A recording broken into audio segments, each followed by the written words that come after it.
pick the choice as often as possible that is slightly more difficult. To me, it's the small stuff that nobody sees that makes the biggest difference in the world. Everybody knows the harder choice versus the easier choice. Everybody, to include myself, will look externally and say, what do I need to do? I know what I need to do. And so do they. They need to do the thing, then even if it's microscopic, that they want to do less more often than they do the thing that they want to do more. That over time is the juice. Welcome to the Huberman Lab podcast, where we discuss science and science-based tools for everyday life. I'm Andrew Huberman, and I'm a professor of neurobiology and ophthalmology at Stanford School of Medicine. My guest today is Andy Stumpf, a retired Navy SEAL and subsequently a member of the Red Bull high performance team, where he was a wingsuiter, where they literally get into what some people call squirrel suits and fly. He set 2 world records wingsuiting, but today's discussion is not really prompted by his career in the military, nor his wingsuiting, although it does impact the discussion. Today's discussion was prompted by my reading of Andy's recent book called Drown Proof. Now, there are a lot of books out there by former Navy SEALs, but upon reading it, I realized that this was a special book, and that Andy's experience and the lessons he shares, and most importantly, the tools he shares, are both unique and indeed important for everyone to hear. For instance, he describes a tool in there that I now use every single week, which has allowed me and many other people, and I'm certain you, to separate out issues of concern versus issues of impact, meaning to allow you to actually be able to impact, perhaps not control, but certainly have an impact on certain things while ignoring the issues in life that distract you, that pull you into drama, and that can numb you out, and that essentially waste your life. Today, you'll learn what that exercise is and how to implement it in your life. You'll also learn a lot of other simple tools about how to take the slightly harder road in certain moments versus the easier road. You'll also learn from Andy about the most difficult things that he encountered in life and how he navigated them. And no, those weren't in the military nor wingsuiting. It actually comes from his personal life, which he shares very candidly. And finally, we have a very serious and in many ways somewhat emotional discussion about suicide and mental health more generally. I do hope that that discussion will benefit all of you. We are certainly, I should say, very open to your input. That discussion, of course, raises more questions than it provides answers, but I think we can all agree that this is an extremely important and timely topic. The frequency of suicide is increasing significantly in all communities. So for reasons related to the range and the nature of the specific topics that we discussed today, you're in for a very special episode. Thank you, Andy Stumpf. Before we begin, I'd like to emphasize that this podcast is separate from my teaching and research roles at Stanford. It is, however, part of my desire and effort to bring zero cost to consumer information about science and science-related tools to the general public. In keeping with that theme, today's episode does include sponsors. All right, my book is finally ready for release. Protocols, an operating manual for the human body, is coming out in 3 months. It's my first book, and I've been working on it for many years now. And it's really a reflection of decades of research and experience that came even prior to starting the book. My goal for this book is that it serves as an easy-to-use manual for dealing with any number of different pain points or performance goals that you might have in terms of mental health, physical health, and performance. It covers the science and most effective protocols for sleep, nutrition, exercise, focused learning and neuroplasticity, stress management, and much more. I'm super excited to share it with all of you. The launch date is September 15th. You can learn more about it or pre-order by going to protocolsbook.com. It's also available on amazon.com. And I'm super excited that Protocols is finally ready for release. And as always, thank you for your interest in science. And now for my discussion with Andy Stumpf. Andy Stumpf, welcome. Thank you for having me. I read your book, Drown Proof, recently. Which makes me nervous, by the way. I told you that before we started. Listen, I've read a lot of books, including a lot of the quote-unquote SEAL books. It's awesome. I'll mention a few of the reasons why it's awesome, but I'll let people read it for themselves. But just to really get right to it, one of the practices that you describe in the book is something that I decided to do right away, and I've been doing every week since I listened to it. Now, granted, I just listened to the book a few weeks ago, so that means twice. But I found it to be tremendously useful, not just during the exercise, but in the days that follow. And it's really remapped a lot of what I would call my unhealthy tendencies and given me much more sense of agency, and my days are just going so much better. In fact, I was on time today for the first time in my life. Influence versus concern? Yes. So could you describe this simple exercise? Because I'll tell you, having done it, it is immensely powerful. I only wish I had learned about it like in junior high school. Story of my life. Yeah. So first off, not my creation. This is something I don't remember. And I think I said this multiple times in the book because I want to be very clear that of basically taking ownership over nothing in that book because they're not my unique ideas. They were things that were taught to me that I'm trying to pass forward. So I don't remember exactly where I first saw this, but the way it was first positioned to me was your circle or sphere of influence, which is very small, and your sphere of concern, which for most people, to include myself, is very large. So if it was the size of this table, that would be your concern. The influence would be the size of a pin drop on the table. And the exercise is actually really simple. Take a standard piece of paper, draw a line down the middle, concern on one side, influence on the other, and you just take the time to write down the things that are occupying your waking hours. I don't know if you're anything like me. I try not to set an alarm unless I have something really pressing that day. But if I do wake up and my brain does a revolution, I have to get out of bed because otherwise I'm staring at the ceiling in the bedroom. And if I have really sticky things in the morning, I'll usually do this about once a month or once every 6 months now. But almost every time that thought will be on the left-hand side of the column. It's just a concern. Why is it preventing me from going back to sleep? Why can't I let go of it? And it's social media, the world that we all live in. It's things you can't control. It's just all the stuff that you spend your energy and effort focusing on. And then you go to the other side of that paper, and I'm still yet to find more than one thing that you can write down.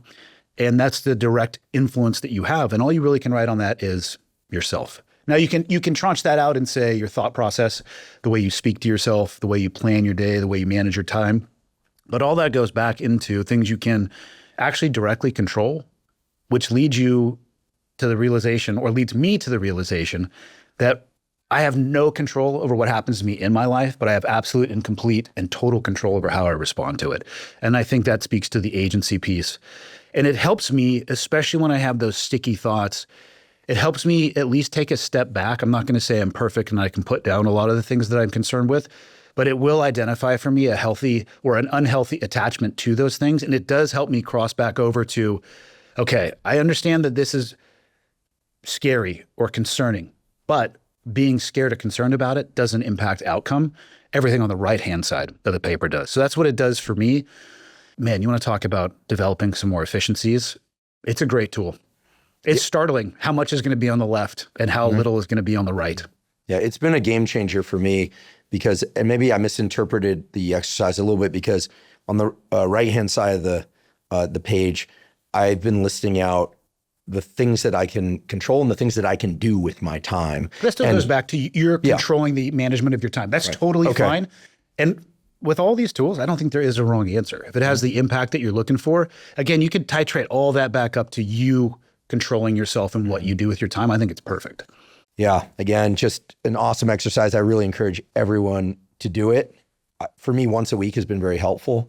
And it just pops to mind anytime I'm thinking, like, I saw something in the news yesterday, and you start going down these rabbit holes and you're like, wait, what am I doing? Yeah. They're like, what am I doing? And we can blame the algorithms, we can blame the world, but ultimately, it's, once you realize that you're being manipulated, I think the obligation is to not follow that path. The algorithm is real. I don't know what it means. I've listened to people argue about it ad nauseum, but I have the choice as to whether or not I interface with the algorithm. And that's where the power, that's what I think the algorithm is trying to do, is figure out a way to take that power away from you and put it back into their hands, but it's optional. You learned this some years ago. Yes. In the teams. Yes. But you still do it now about once a month? Do you carry it around with you? If you're anything like me, I spend a lot of time on airplanes. It's a really good time to occupy yourself with something that is, for me at least, productive, as opposed to just tuning out and watching YouTube videos of sovereign citizens get arrested, which is one of my favorite pastimes. I highly recommend people get into it. These are the people that that say you can't arrest me, I'm a sovereign citizen. Right to travel. Right to travel. They have the right, which they do have the right to travel, but you don't have the right to drive without a driver's license in all 50 states. Are they out there testing the law, or are they hoping that they'll get, flagged and there'll be a video so they can promote this sovereign citizen thing? Or are they just really into being sovereign citizens and living their lives? I think some of them fall into the first category, and I think some of them actually just legitimately believe. Okay. And there's amazing things on the internet. Mm-hmm. You shouldn't believe all of them. Right. Maybe even most of them. That's a fair point, actually. The vast majority of things you should take, I think, with a large dose of scrutiny on the internet.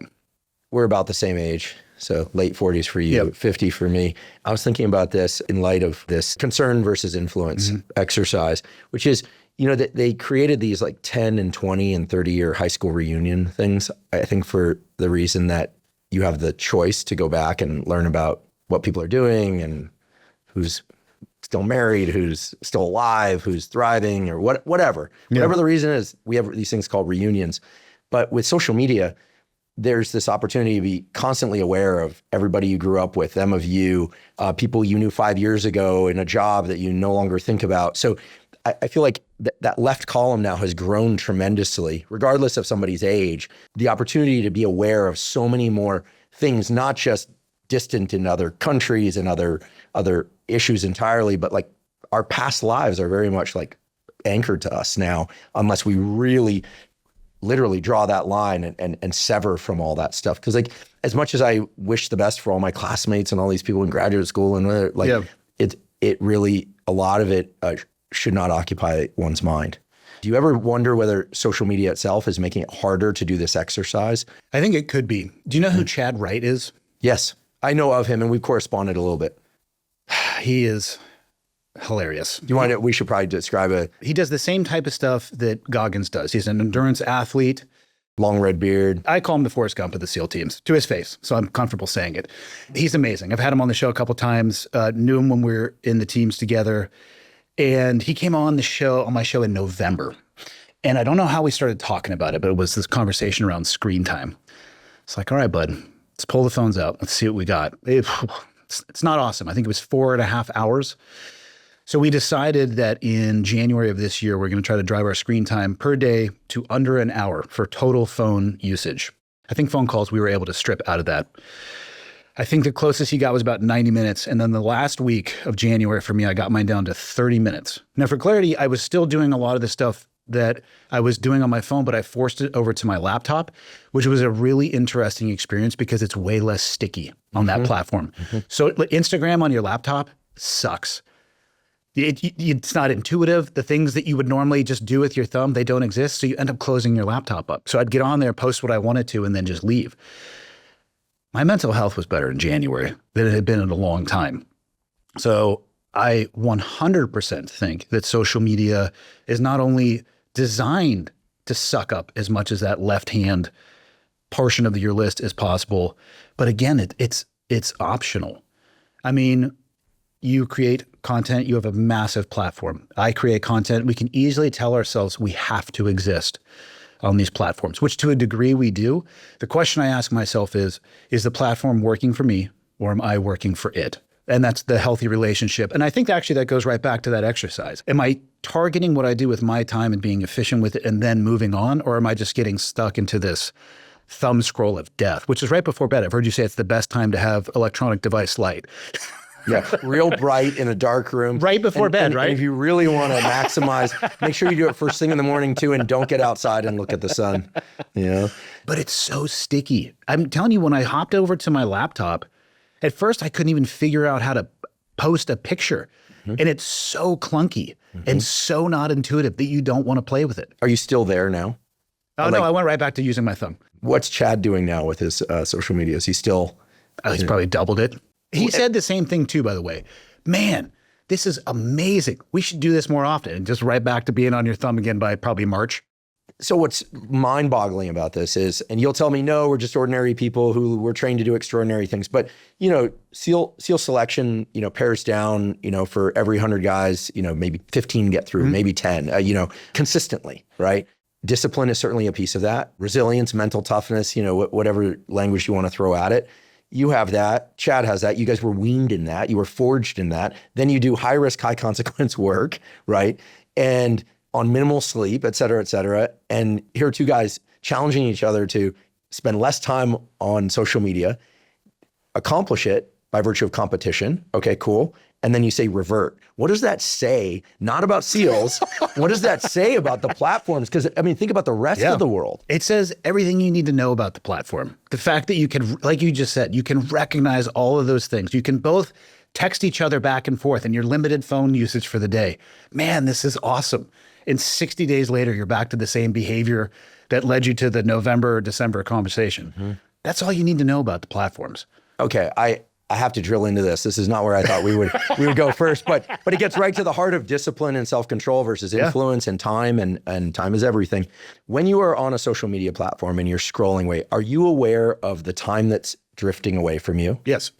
Are you thinking, why am I doing this, but I feel compelled to do it? Almost or are always. You oblivious? Is it like being drunk where you're not thinking about the fact that you shouldn't be doing it until you sober up? I'm aware. I am aware that it's not healthy. And I will actually sometimes, I don't know if you're like this, I talk to myself out loud. Somebody from the outside would probably think I'm a psychopath.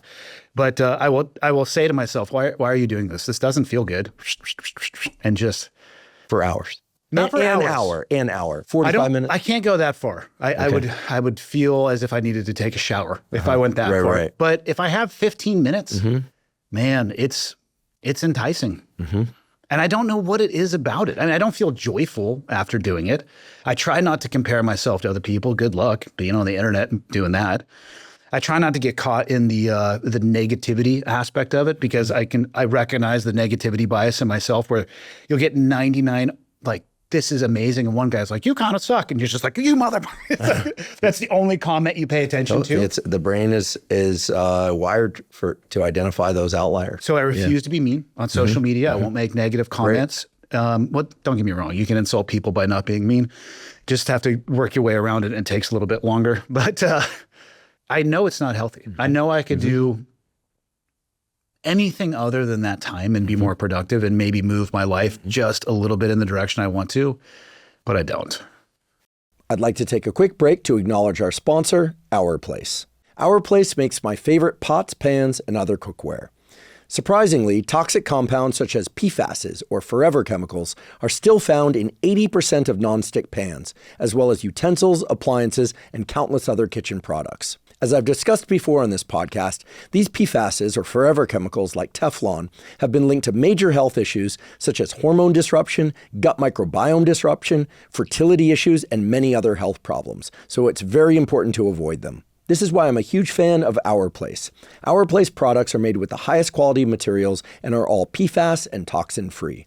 I particularly love their Titanium Always Pan Pro. It's the first nonstick pan made with zero chemicals and zero coating. Instead, it uses pure titanium. This means it has no harmful forever chemicals and does not degrade or lose its nonstick effect over time. It's also beautiful to look at. I cook eggs in my Titanium Always Pan Pro almost every morning. The design allows for the eggs to cook perfectly without sticking to the pan. I also cook burgers and steaks in it, and it always puts a really nice sear on the meat. But again, nothing sticks to it, so it's really easy to clean, and it's even dishwasher safe. I love it, and I use it constantly. So if you're looking for non-toxic, long-lasting pots and pans, go to FromOurPlace.com/Huberman and use the code Huberman. With a 100-day risk-free trial, free shipping, and free returns, you can try Our Place with zero risk, and you can see why more than 1 million people have made the switch to Our Place kitchenware. Today's episode is also brought to us by Wealthfront. In today's financial landscape of constant market shifts and chaotic news, it's easy to feel uncertain about how to save and invest your money. Wealthfront is the solution that helps you take control of your money while managing risk. For nearly a decade, I've trusted Wealthfront to navigate this volatility. With the Wealthfront cash account, I can earn 3.3% annual percentage yield, or APY, on my cash from program banks. And I know my money is growing until I'm ready to spend it or invest it. One of the features I love about Wealthfront is that I have access to instant, no-fee withdrawals to eligible accounts 24/7. That means I can move my money where I need it without waiting. And when I'm ready to transition from saving to investing, Wealthfront lets me seamlessly transfer my funds into one of their expert-built portfolios. For a limited time, Wealthfront is offering the Huberman Lab audience an exclusive 0.75% APY boost over the base rate for 3 months, meaning you can get up to 4.05% variable APY on up to $150,000 in deposits. Over 1 million people already trust Wealthfront to save more, earn more, and build long-term wealth with confidence. If you'd like to try Wealthfront, you can go to wealthfront.com/Huberman to receive the boost offer and start earning 4.05% variable APY today. That's wealthfront.com/Huberman to get started. This is a paid testimonial of Wealthfront. Client experiences will vary. Wealthfront Brokerage is not a bank. The base APY is as of January 30th, 2026, and subject to change. For more information, please see the episode description. I've got a theory that I'm just going to share. Please. That I've been thinking about a lot lately, having just spent some time with, let's just say, one of the major providers of online content. It's not a social media platform. So I have this theory that unlike being drunk or doing drugs of any kind, opioids or amphetamines or something where people exit the state of intoxication and they realize like, oh my God, like that was a huge waste of my time, my life. I made these mistakes, et cetera. Being on social media is different because there's this awareness that we're on there and we probably could or should be doing something else often. And I have this theory that it's the perfect addiction because it's what I would call low resolution enough that it doesn't occupy all of your mind. Like when people are really intoxicated, they're not thinking about the fact that they shouldn't be intoxicated. That's the state they're trying to achieve. This is a state that people come out of and report. There are data on this. They go, yeah, it didn't feel good being on there for the last 45 minutes or 30 minutes, or I feel like I wasted a lot of time. So they're aware of that even while they're doing it. Very unusual for addictions, right? Yeah. Most addictions fall into the category of trying to erase the sense of time, lose themselves in the activity, forget the trauma if you think it's trauma related, just forget everything else and just be in this moment. Gamblers will say this, right? It's that zone they crave so much.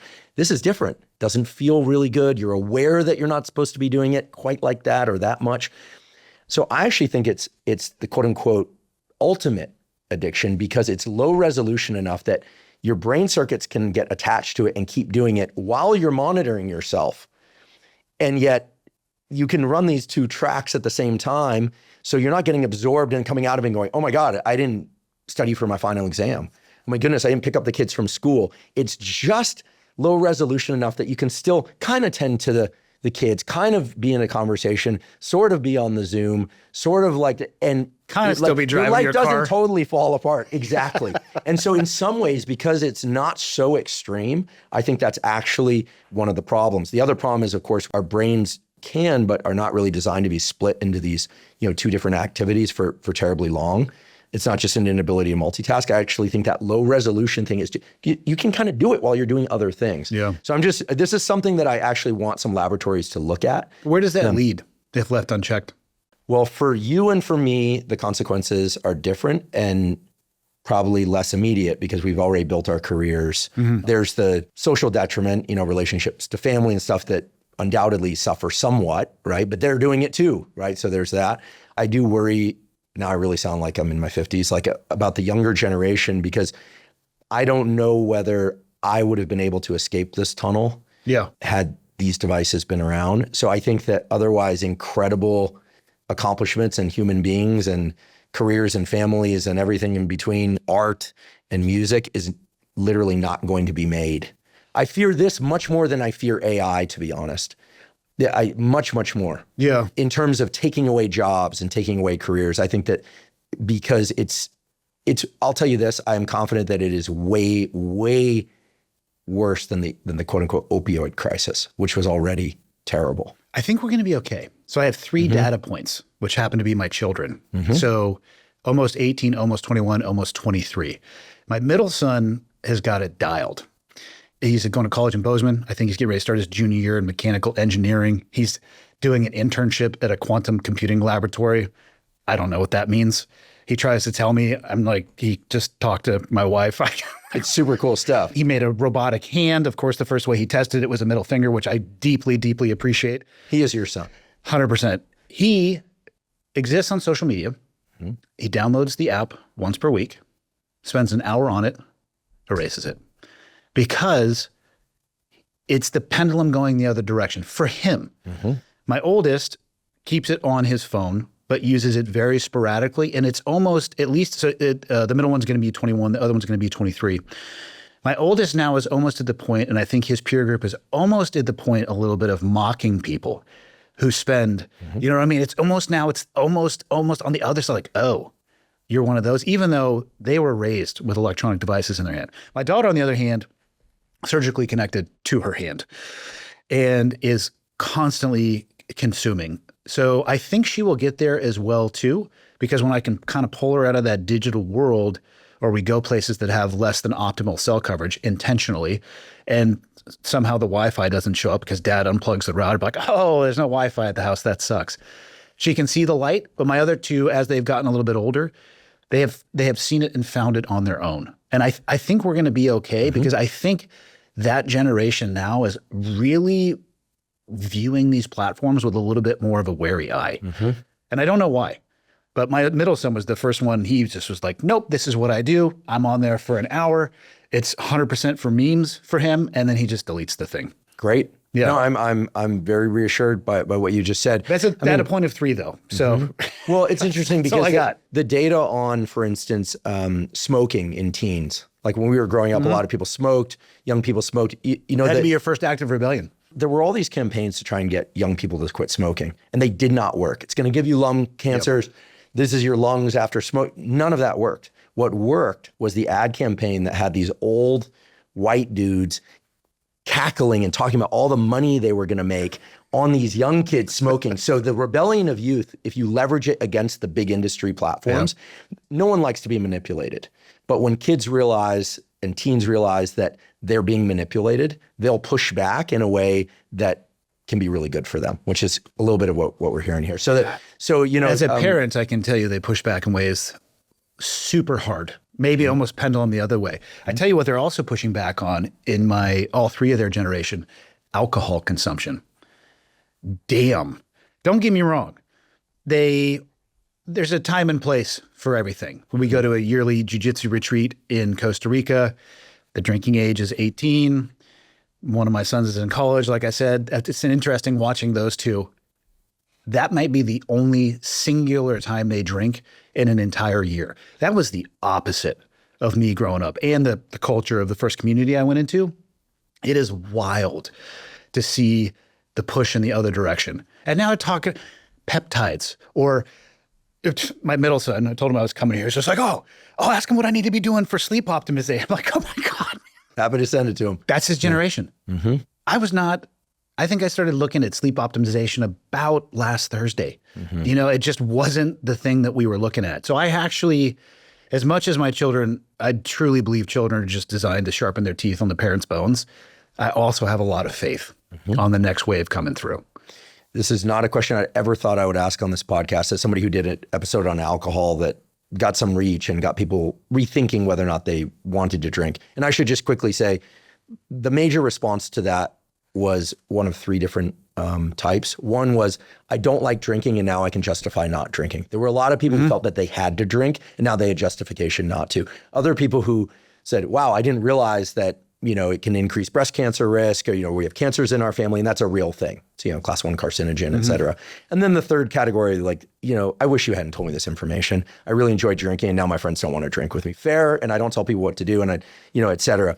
But I have to ask, do you think that your kids and their generation are possibly missing out by virtue of, you know, not drinking at all? That's a fantastic question. I mean, it is a social lubricant for a degree. I was probably, and still am, antisocial in large crowds.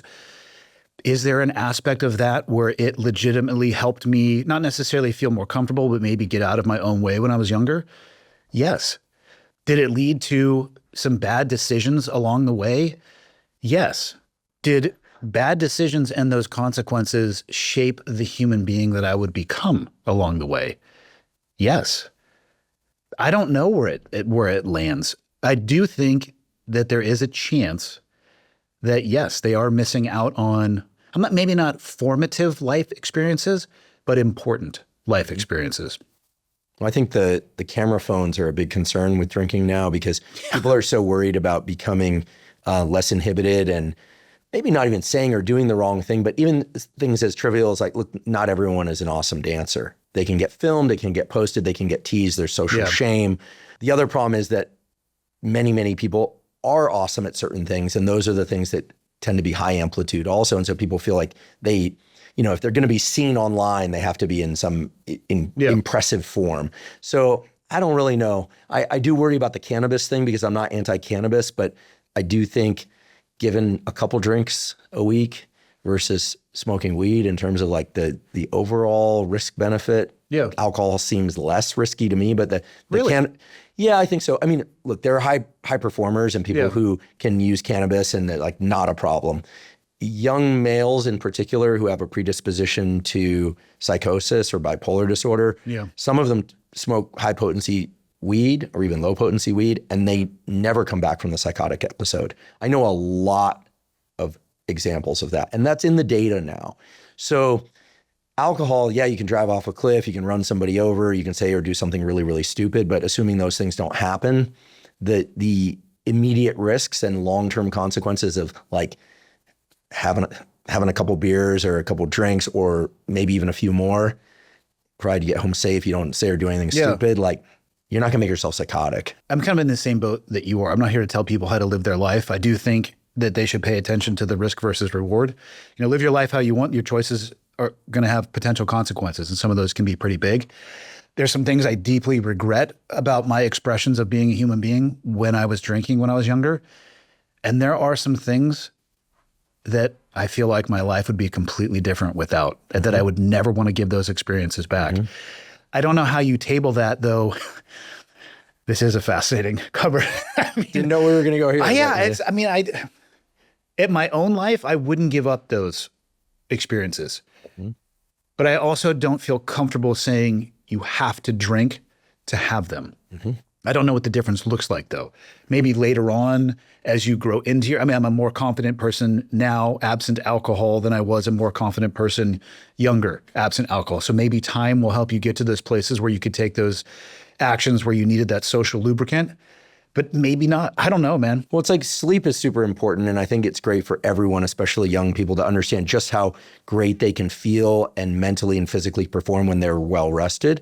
I think it's also an important, not just rite of passage, but experience to know just how terrible you can feel after a night of no sleep and still go take a midterm exam or go for the run you were supposed to go for. Not because it's quote unquote the best thing for you, but just because how do you explore the outer margins of your capacity unless you know how feeling really great feels and how, let's just say not lousy, but how minimally good you can feel and still complete something while you're completely crushed. Look, after a breakup, after 2 or 3 nights of poor sleep, in a very stressful time, not having eaten perfectly, it's good to understand what a workout or what going to class and forcing yourself to stay awake or having a hard conversation with your significant other feels like when it's like the last thing your body wants you to do. I think there's utility there. It's kind of like the ice bath of mental experiences, right? Are you a fan of the ice bath?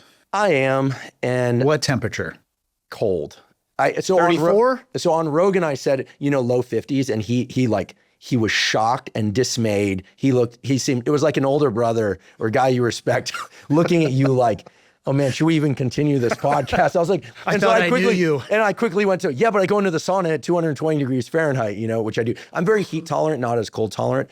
I like to do cold shower, cold plunge or whatever, low 40s now. All right. To me, there is nothing as reliable, and provided you don't jump into an ice hole or something stupid like that, or do, hyperventilation breathing and then jump into cold water, which has killed people. Yeah. Provided you don't do that, I don't know of anything that is both safe and reliably can give you that adrenaline spike in a way that you can start to learn to work with what it's like to be in a highly adrenalized state. I think there's just value in having your body flooded with adrenaline, somewhat against your will, but you're controlling some of it.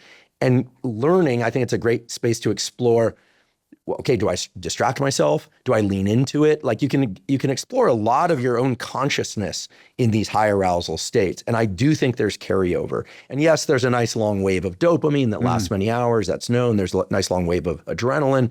But yeah, I think it's a great training tool. If you don't want to do it immediately after resistance training, because it can reduce some of the quote unquote gains you would get because it vasoconstricts. You want blood flow. You want to perfuse the muscles in order to get the strength and hypertrophy benefits from the training. But provided you do it before or on off days or 6 hours after you resistance train, I think it's a really valuable tool.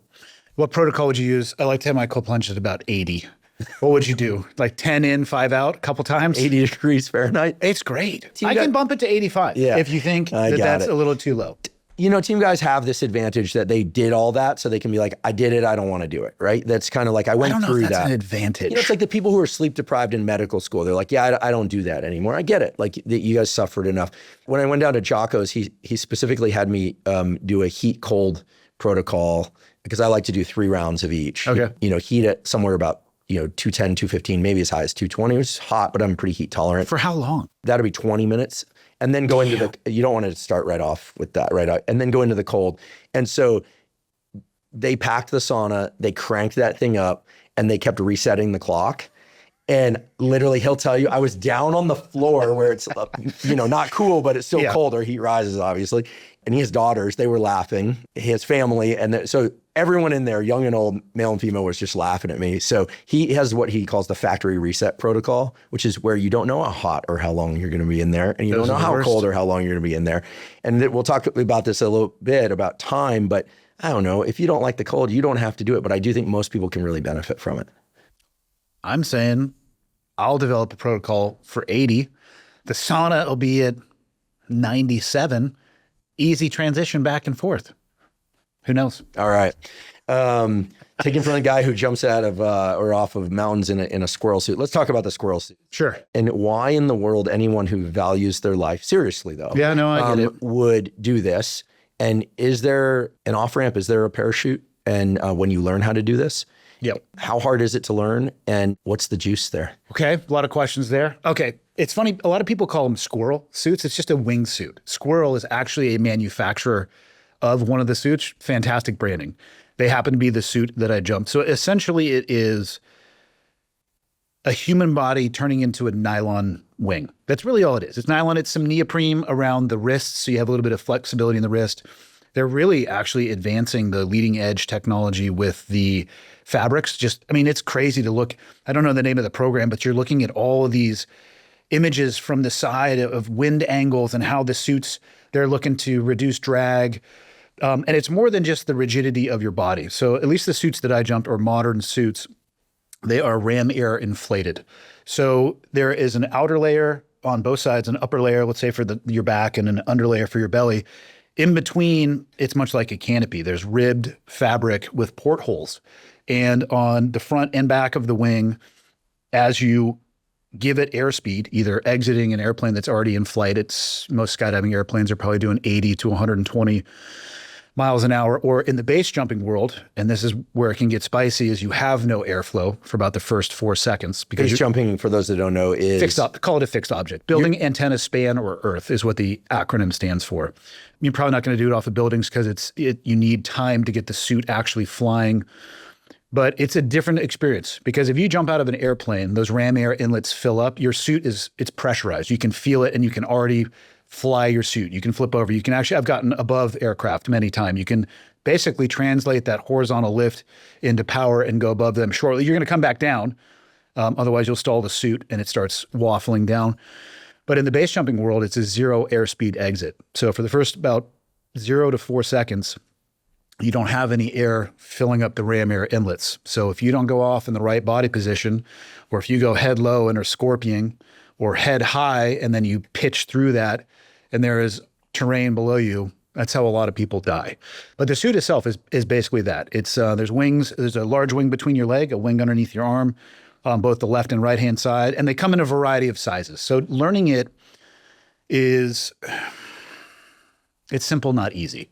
First off, skydive before you throw a wingsuit on in the skydiving world. I think I had 3,000 jumps before I put a wingsuit on the first time. Is it important that people do different types of skydiving? By the way, I'm not versed in skydiving. Yeah. So what's the most basic type of, I assume a tandem jump, then you start doing individual jumps. Some people go, like I went right to, the first time I did a skydive, I had an instructor holding on to me for both sides until my parachute deployed. It's a very structured program that most modern drop zones will have. A lot of people will do a tandem first, which I recommend. If you've never done it and you're uncertain about whether or not you would like it, I think there's two really good options.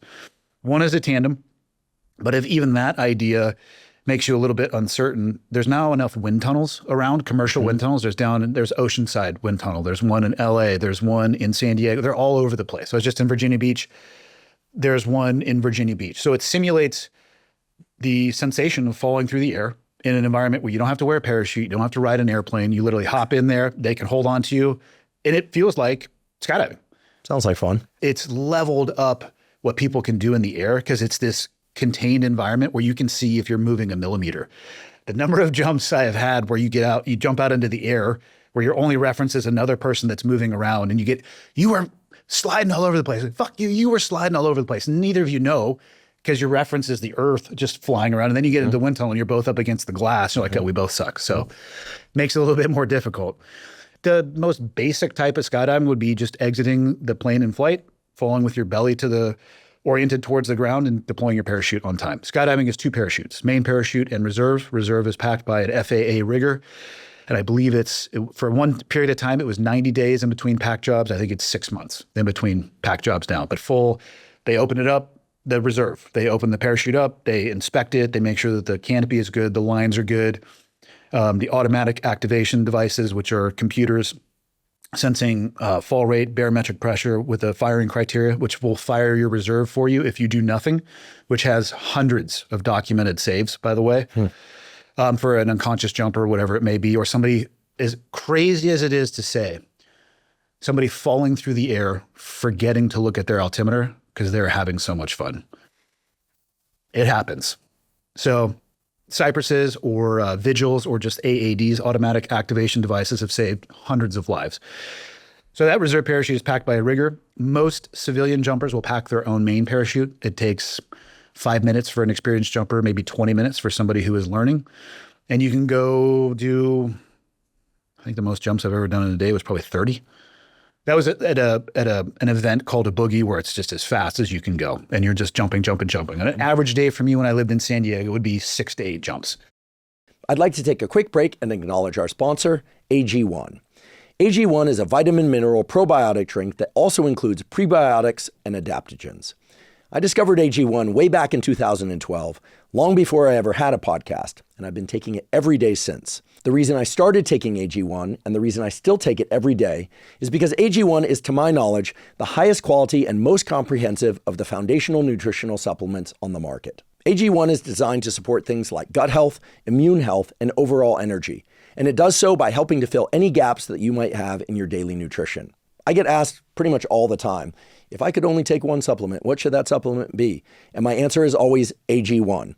It has just been so helpful for supporting all aspects of physical health, mental health, and performance. If you would like to try AG1, you can go to drinkag1.com/Huberman to get a special offer. For a limited time, AG1 is giving away a free bottle of their new omega-3 coenzyme Q10 product.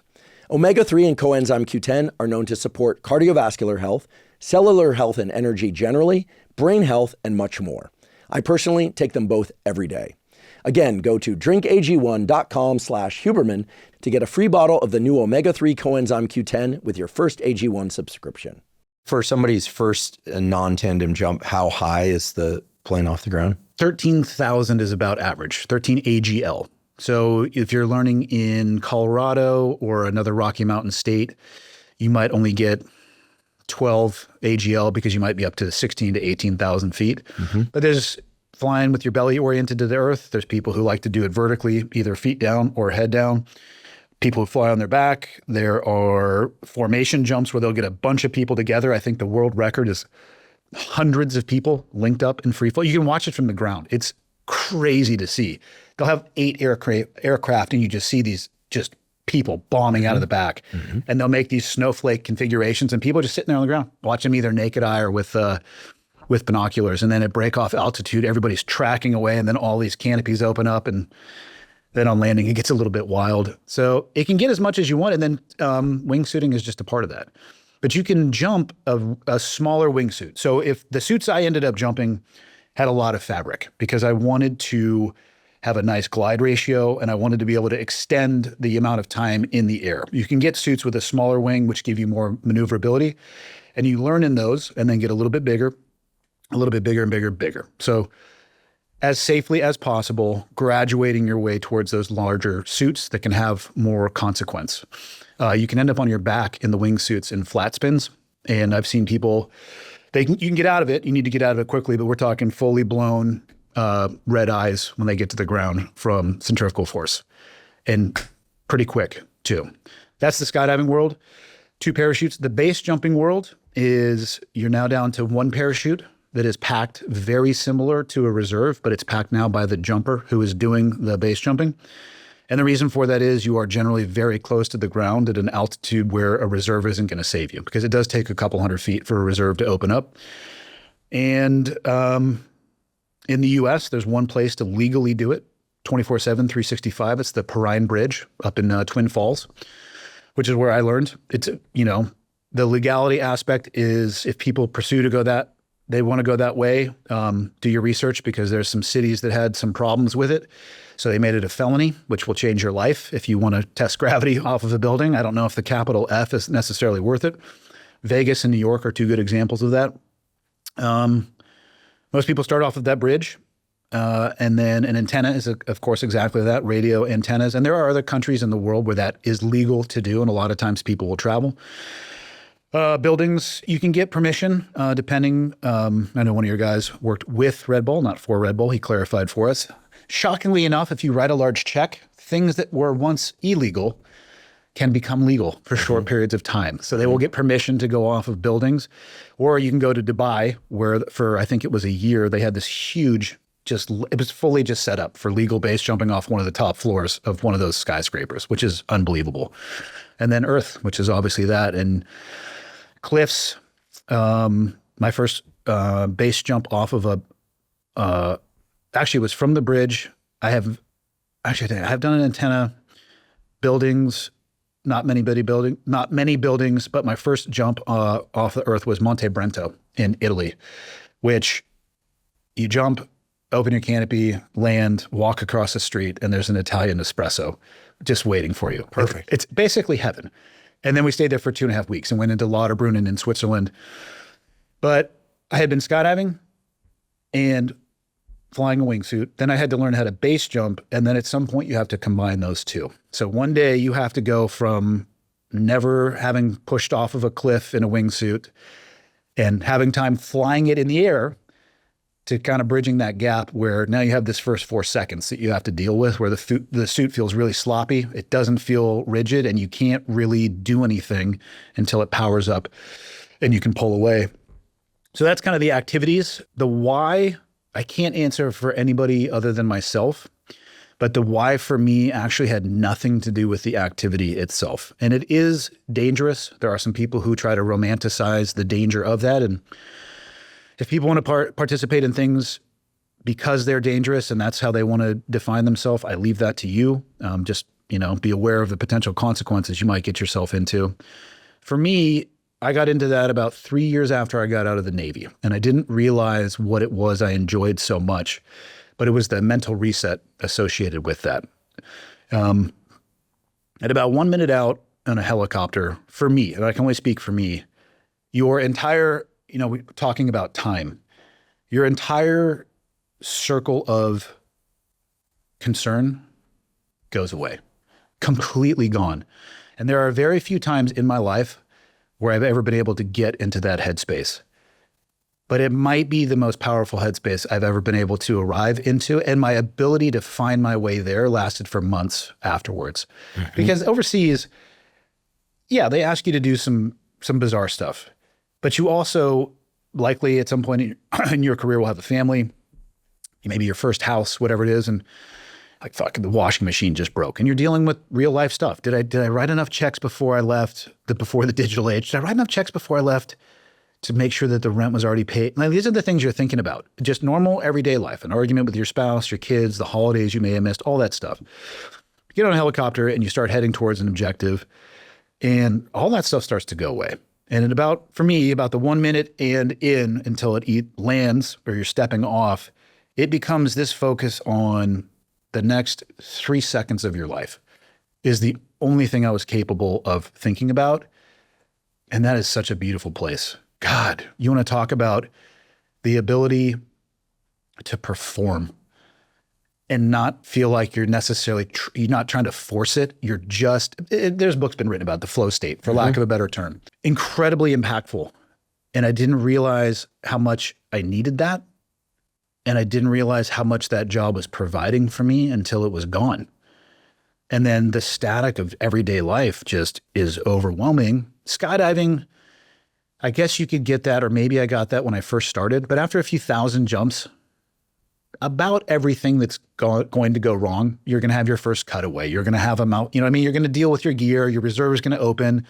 And so that really narrowed focus, it actually starts opening back up. The base jumping world, I remember the first time the guy who taught me, he's like, all right, you just climb over the edge of the rail here and you're looking at 486 feet. You test the wind by spitting. And if it drifts past a certain point, you're good to go. So you can track your spit to where you are going to deck if you don't pull your parachute. Now, on the first one, he's holding on to the pilot chute, so it rips it off for you, so you don't have to worry about it. But you want to talk about that right back into that space? Holy cow. That's what base jumping was for me.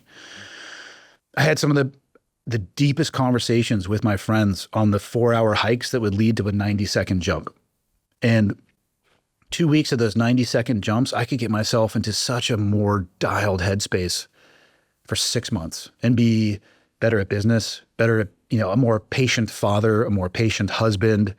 That to me is why. And at some point, probably due to the death of my friends, and I had found other activities that had started to provide that, it crossed the metric for me where the risk was no longer worth the reward. I have been skydiving since 1999. I could take 5 years off and go jump out of an airplane and I'd be fine. But I can't do that in the base jumping world. The currency and competency piece is so important. And then when I moved to Montana, my access to the drop zones and the ability to maintain currency and competency in that wingsuit really decreased. So it got to a place where it wasn't worth the risk. Skydiving's still a bunch of fun, but I found other activities that I could kind of lose myself in. Maybe not to the same, I don't think to the same degree. It's hard to describe zipping up in that suit with a maximal heart rate to the point where you're looking over your buddies like, hey, are you hearing my heart too? Because it's pretty loud. It's about, you know what I mean? Like that thrush in your ears. That's informative to hear that your heart was maxed out, because I wondered if if adrenaline was low, if it was high. Terrified. If something had happened systematically over the years in the teams where your adrenaline was set too low, you need to crank it above a certain threshold. Sounds like you were right where any rational person would be, which was terrified. Because at some point you grab your little tail wing and you make a nice little teepee with it, and you get your toes to the edge and you check all your stuff, and then you are just looking out into the abyss. And you have to make yourself rock forward past a point of no return that if you change your mind, whoopsies, that doesn't work anymore. And then you need to have maximal human performance for about the next 4 seconds of your life if you want your life to continue. So if you're not scared in that environment, I would recommend you stop that activity immediately because you're not paying attention. It was terrifying. And that's probably why I liked it so much. It was awesome. Don't get me wrong. Ripping down a mountain in Switzerland 6 feet off the ground, almost playing tag with your shadow, and then turning around and like carving through trees, amazing. So you're actually pretty low to the ground, just going very, very fast if you want to over be. Steep ground. Yes. Yeah. If you want to be. Not everybody chooses to fly that way. And you can have on the exact same jump. I can think of one very specifically. It's at the far end of the valley in Switzerland. It's a 4-hour hike up, and you're getting water in your canteen or Nalgene out of like these glacially just spouting out of the rocks, and there's sheep and stuff. And, it's like a postcard. You walk for 4 hours. You can have a really aggressive jump on that and fly for 60 seconds, or you could flatten your suit out and just glide and fly for 2.5 minutes. Same jump, different choices. Not that, necessarily flying farther out, you still need to pack your parachute correctly and all those things, but your likelihood of impacting a tree at 100 miles an hour with your face is a lot better than flying 6 feet off the ground around corners that hopefully you've done some test jumps on and gotten lower and lower and lower and lower instead of just flashpointing that thing and hoping for the best as you come around the corner, which people do. How fast are you moving when you're above the ground? If you really bend those suits over, I'd say you could get them to about 120. face first. You're a human missile. It's awesome. I can, those of us like myself listening to this can only wonder, right? You can feel it in the suit. So again, the ram air inlets, when you're a little bit flatter, flying slow, it feels like you're on an air mattress is really what flying feels like. As you bend the suit over and you're just violently diving at the ground, you can feel the suit. It's almost like it's just your power meter is just all the way up. And so if you get in trouble, you can flatten that out, and that's your safety. You can disconnect from the terrain, which is how, unfortunately, some people die. They're not paying attention to that sensation, and they're slowly getting flatter and flatter and flatter and flatter. Then they encounter flat terrain, and they don't have enough performance in the suit to clear it, and they impact. But that, when you're pitched over like that, and that thing is just, it feels like you are licking the largest 9-volt battery you've ever licked in your life. Would your parents say that this is a window into the young Andy Stumpf, or is this a departure or an evolution? I don't know if they would have called that one. I don't think. I don't know if I would have called that activity if I would have said this one was going to be interesting to me. Let me ask you this. Yeah. When you were a kid, I'm not recommending anyone do this, but when you were a kid and your guy friends, someone found one of the larger firecrackers available, were you the kid that would hold it after it was lit until the last second and then throw it? Because I knew that kid, but it wasn't me. Does he still have both hands? Yes, but he was a great skateboarder, by the way. Became a pro skateboarder right out of high school. Moved on to other things eventually. I think those things were correlated, right? I mean, he was doing big railings. Like, he had a very, very good relationship with confronting fear. There was another kid in our crew who would have been around the corner the moment the thing came out. Okay, I was neither of those kids. Yeah. Right? And then there's a distribution in the middle. Yeah. Where were you? My answer is not going to make sense to you because holding it that long sounds dangerous. It is dangerous, but Wingsuit. I know, that's what I'm saying. It's not going to make sense. That sounds dangerous, but just for the sake of danger, which somebody could 100% say about base jumping as well. But I don't know if holding on to, say, an M80 and wondering, how long you can provides for you that mental. I mean, I'm talking about your canopy opens, you land, you're laying in a fucking meadow in Switzerland on your back, like, at a sense of ease and peace. I don't think you're getting that from an M80. No. The reason I ask is that, there are a lot of questions that the scientist in me wants to know about, resetting of adrenaline set points and because people can become desensitized to, for sure, to high risk, high consequence type situations. You see that in the wingsuiting community. I would say specifically the wingsuit based jumping community. The fatality rate is high. I would never tell anybody that it is a safe activity, but I think you can do it as safely as possible. There's still immense residual risk. So you have to ask yourself, what is it worth? If we were to plot out number of wingsuit jumps and plot time of fatality relative to first jump, right? So that the question, like the area under the curve. So are you getting, to address what you just said, are you getting more deaths the longer people have been doing it, independent of the number of jumps, right? You can't really do that experiment. It's not a perfect experiment. The question is, are people getting more dangerous to themselves because they're pushing further and further into the abyss, getting closer to the edge, taking risks? Or is the novice more dangerous because they're a novice? I think the Dunning-Kruger effect is always the most dangerous aspect of it. I think it would probably track, you certainly see people, especially in the content age, I've seen people reach out, not to me, but to forums, hey, I just want to get into wingsuit base jumping as fast as possible. And everybody on there is like, whoa, no, you need to go. I mean, most people will recommend skydiving 200 jumps to even before you put a wingsuit on, which for most people who aren't doing it professionally, that's going to take a year or two. It's a slow progression. But that person reaching out saying that doesn't have time for that. So you're definitely going to get some people early on. The guys who are around the longest, the ones that I know who are kind of the titans in the sport, it's not that I don't worry about them. I worry less. I think it's maybe more, honestly, I think it's that Dunning-Kruger curve where it's going to get people, especially when, let's say you do this amazing jump, right? You're ripping around a corner and things you learn later on, like, hey, is it ascending or descending thermals right now? Where's the wind coming from? What type of day is this?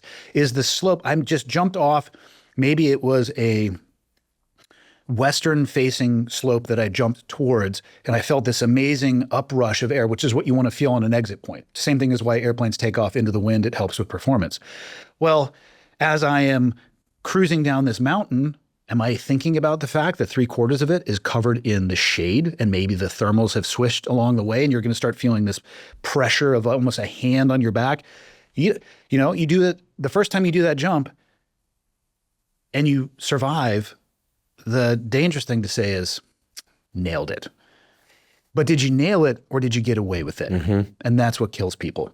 And that's that perfect Dunning-Kruger ascending line. And there's a quote that should be stamped into everyone's brain, young and old. Did you nail it, or did you get away with it? Because this translates to a lot of areas of life that could spare people a lot of pain. Yes. And some important insights.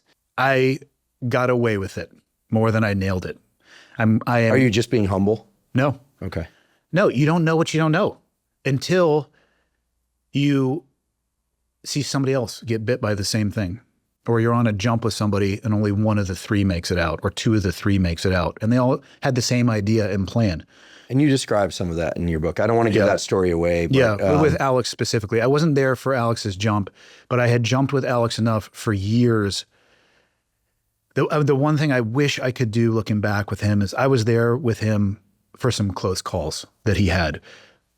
A few were bad decisions that I would like to think corrected for, because there is a phase in anything that you're doing that my instructor taught me how to fly helicopters. He's like, listen, once you know better, you can do better. But there's a phase where you don't know any better.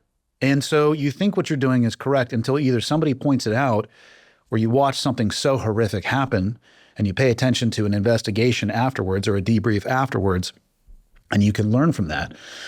But with Alex, I wish I could go back and just honestly slap him around a little bit, because that's what it would take for him to pay attention. He would be appreciative of it, I think, if he understood what it would save. But I would associate his death directly also with that Dunning-Kruger curve, and he had been doing it for years. That doesn't mean you're out of that. It's that middle area where you think you have everything dialed.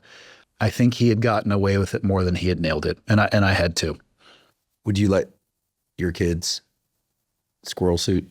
Do I have the right to stop them? Yes. No. Knowing the risk, I would do everything I could to prepare them as much as possible. And by that, I mean scare the absolute dog shit out of them with the reality and confront them with the actual reality of it.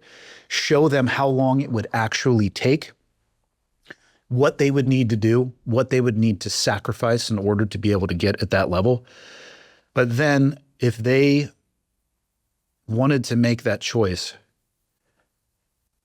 I don't feel like I have the right to stand in between them and that desire.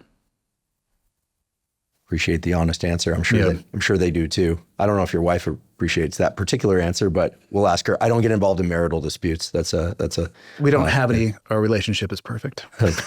Excellent answer. Wait, you've been married before? No, that was a joke. That is correct. I tell you what, I learned some stuff. I learned some stuff. You talk very openly in the book. To the extent you don't reveal specifics, but about the challenges of that. The ending of that first marriage. Hardest thing I've ever done in my life. People think that being a SEAL is hard, and it is.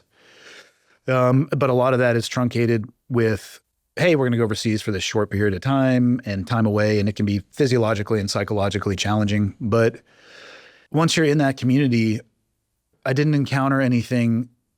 The military never asked me to do anything that got me to a place where I was judging or asking myself what type of person I was, or if I was a good enough person to be able to continue going forward with anybody other than just myself. Like those questions I wasn't asking myself in the military. At the lowest points of a nearly 2-year divorce process that was very contentious. And quite frankly, the reason I don't go into details is I have built a platform, and my ex-wife doesn't have one, and that's the fairest way to be about it. I totally respect that. If people want to go talk with her, trust me, I know the story you're going to get. Enjoy it. Believe what you want to believe. I always tell people, if you hear bad stuff about me, please believe it. That's what you tell them? Yeah. I mean, why not? I am certainly not everybody's cup of tea. There's no way to please everybody, ever. Amen to that. So if somebody is out there who wants to run me through the mud, cool. Just believe every word that you are told if you want to. But if you want to get the real spit, come hang out with me for a bit and maybe compare and contrast those two things. But if you don't want to do that, cool. Yeah. That's on you. It took every tool that I wrote about in that book to get through that. Circle of influence, circle of concern, all the things that I was worried about. What can I do today? Breaking time down into the shortest chunks humanly possible, controlling how I talk to myself. It was absolutely soul crushing. And 10 out of 10 do not recommend. Yeah. 0 stars on TripAdvisor.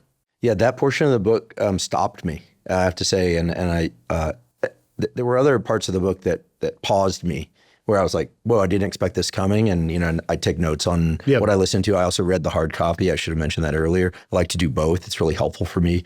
I think maybe other people would benefit from that as well. But that segment where you said, this is the hardest thing I'd ever been through. And it was, as you put it again, soul crushing. And what I gathered was, and I certainly can say I've experienced this before in a different context, that when other people's narratives start to, the boundaries between other people's narratives and your narratives, and in your case, kids were being affected, which is huge. As a child of divorced parents, I think it's also probably got to be somewhat different. You talk very kindly of your own parents. Your story of your relationship to your mom and her passing, which we can also get to, that also stopped me. Also got me to call my mom. So she'll thank you, right? I call my mom. I mean, time and, and you never know how much you have left. You never know how much time you have left. But what inspired you to talk about that in particular? I know you're not one of these guys, and, I don't want to say teen guys in particular, but you're not one of these guys who wants to paint a perfect picture of himself. Yeah. But talking about how a contentious divorce came close to, brought you really close to your edge, maybe to your edge, but fortunately not over it. It's an interesting choice, and one that I appreciate, and I know readers will appreciate. It humanized the whole thing, but at what point did you decide that you wanted that in the book? I mean, probably from the beginning. I think one of the biggest mistakes people would make is if they would look at a job like the one I used to have and think that the people who do it are not normal people. I was talking with Chris Williamson about this, and it's a mistake that people make. There's no Captain America shield and cape and cowl that you actually wear. The things they ask you to do are sometimes pretty nutty. But after that, you go take your gear off, clean yourself up, get some food, get together with the guys, and you just talk about normal day-to-day shit. If you were having an argument with your wife before you went out on an operation, you're coming back to that. If your house had burned down, which I wish I could say I didn't know somebody's house burned down, but I did. They got that notification shortly before we went out on objective. Hopefully it didn't allow that to invade their mental thought process during, but when they came back, that's what they're dealing with. Then you come back from deployment and you're presented with all of those things. It is such a mistake to think that there are people out there who have everything figured out, or that are impervious to the things that are damaging to you as the person. I started doing Q&A sessions on Friday for my show because I kept getting just this volume and wave of emails. And at first I wasn't really trying to, tranche them into buckets. And I thought if I started doing the Friday episodes, it would decrease, but instead it multiplied them by orders of magnitude. And I realized there really were some deep themes. One of them is, I just don't know how to get started on my goals. But another one is, and this is the most dangerous one, I feel like I'm alone. I feel like I'm the only person dealing with this. How can you give me some advice? I look at your life from the outside and it seems like you just have, you were able to do all these hard physical things. What would you do if you were me? I'm like, dude, I am you. So you have to put that in there. How can you not? I mean, at the end of the day, I don't know what I want to do with my life, but I want to try to help people. I don't think you can do that if you're trying to sell bullshit. But I do think you can help if you can talk about your own personal experiences and your own mistakes and the things that you have suffered with, not always past tense, because my life is certainly not perfect and I go through seasons of my life now, as does everybody. Why not be honest about that? Why try to portray this, follow my 12-step program for $19.99 every month and you're going to have it all figured out. Those are some of the most unhappy people that I know, by the way, and oftentimes not nearly as successful as they are presenting themselves. Definitely. I would rather just be like, listen, you think your life is bad? Why don't you put a seatbelt on your chair? I've got a little story for you. And then people hear, they're like, what? You mean you guys deal with that stuff too? It's like, yes, that's the whole point. You're not alone. You're not unique in this. So I think from the very beginning of deciding to write it, I didn't know necessarily that I would use that particular example, but if it's the most difficult thing I've done in my life, I'm obligated to put that in there and talk about it as openly as possible while maintaining the privacy of the other person involved.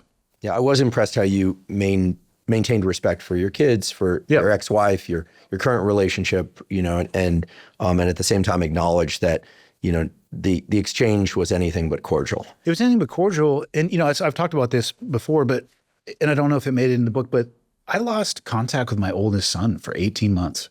I was the one who initiated the end of the relationship, and he was the oldest at the time. And I don't know if it was a matter of him being in a certain phase of his own life. And shoot, you know the deal. Being a young man is not the easiest path, nor is being a young woman by any stretch. But it's really interesting how adults forget how difficult it was in those years to just get through the day when you think that everything is, you don't even know who you are. You're trying to figure it all out.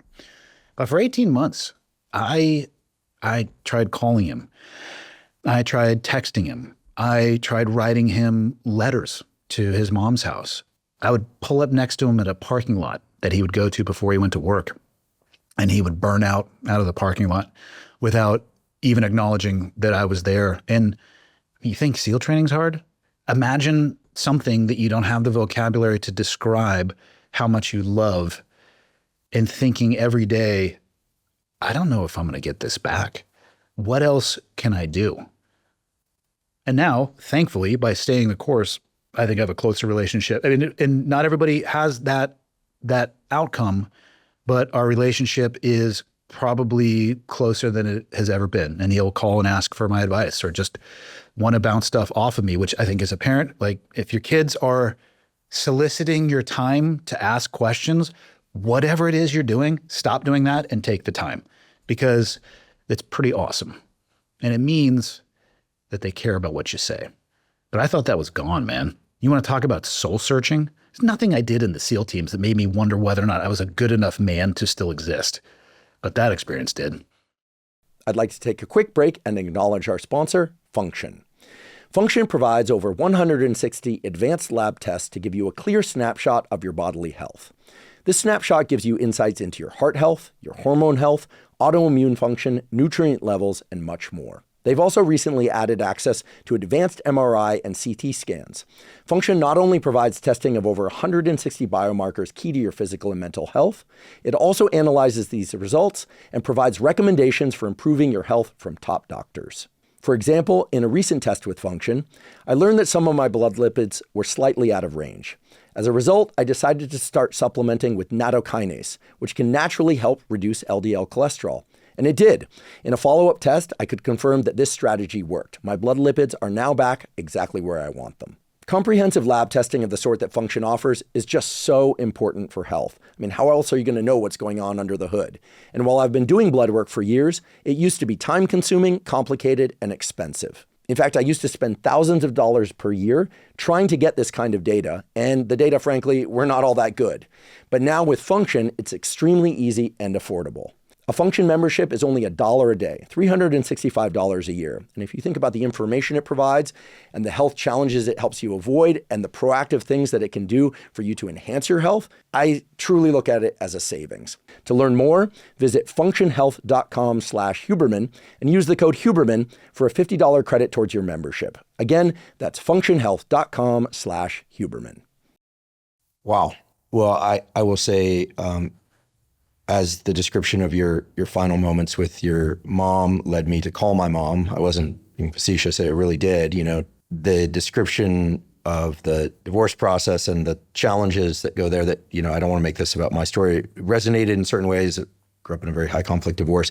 What you just said now, I'm on good terms with my dad, but I'm familiar with being the son who wants to be protective of his mom, but still loves his dad and being caught in the middle. And I would think about those too. How could you not, with all three of my kids, and I have this conversation with my wife now, who honestly is the only reason that I think I pulled out of that was the recognition and seeing from somebody else, like, hey, just so you know, like, I know you're going through it, but this person sees something in you that is worth. I mean, I dedicated the book to my kids and to my wife for that reason.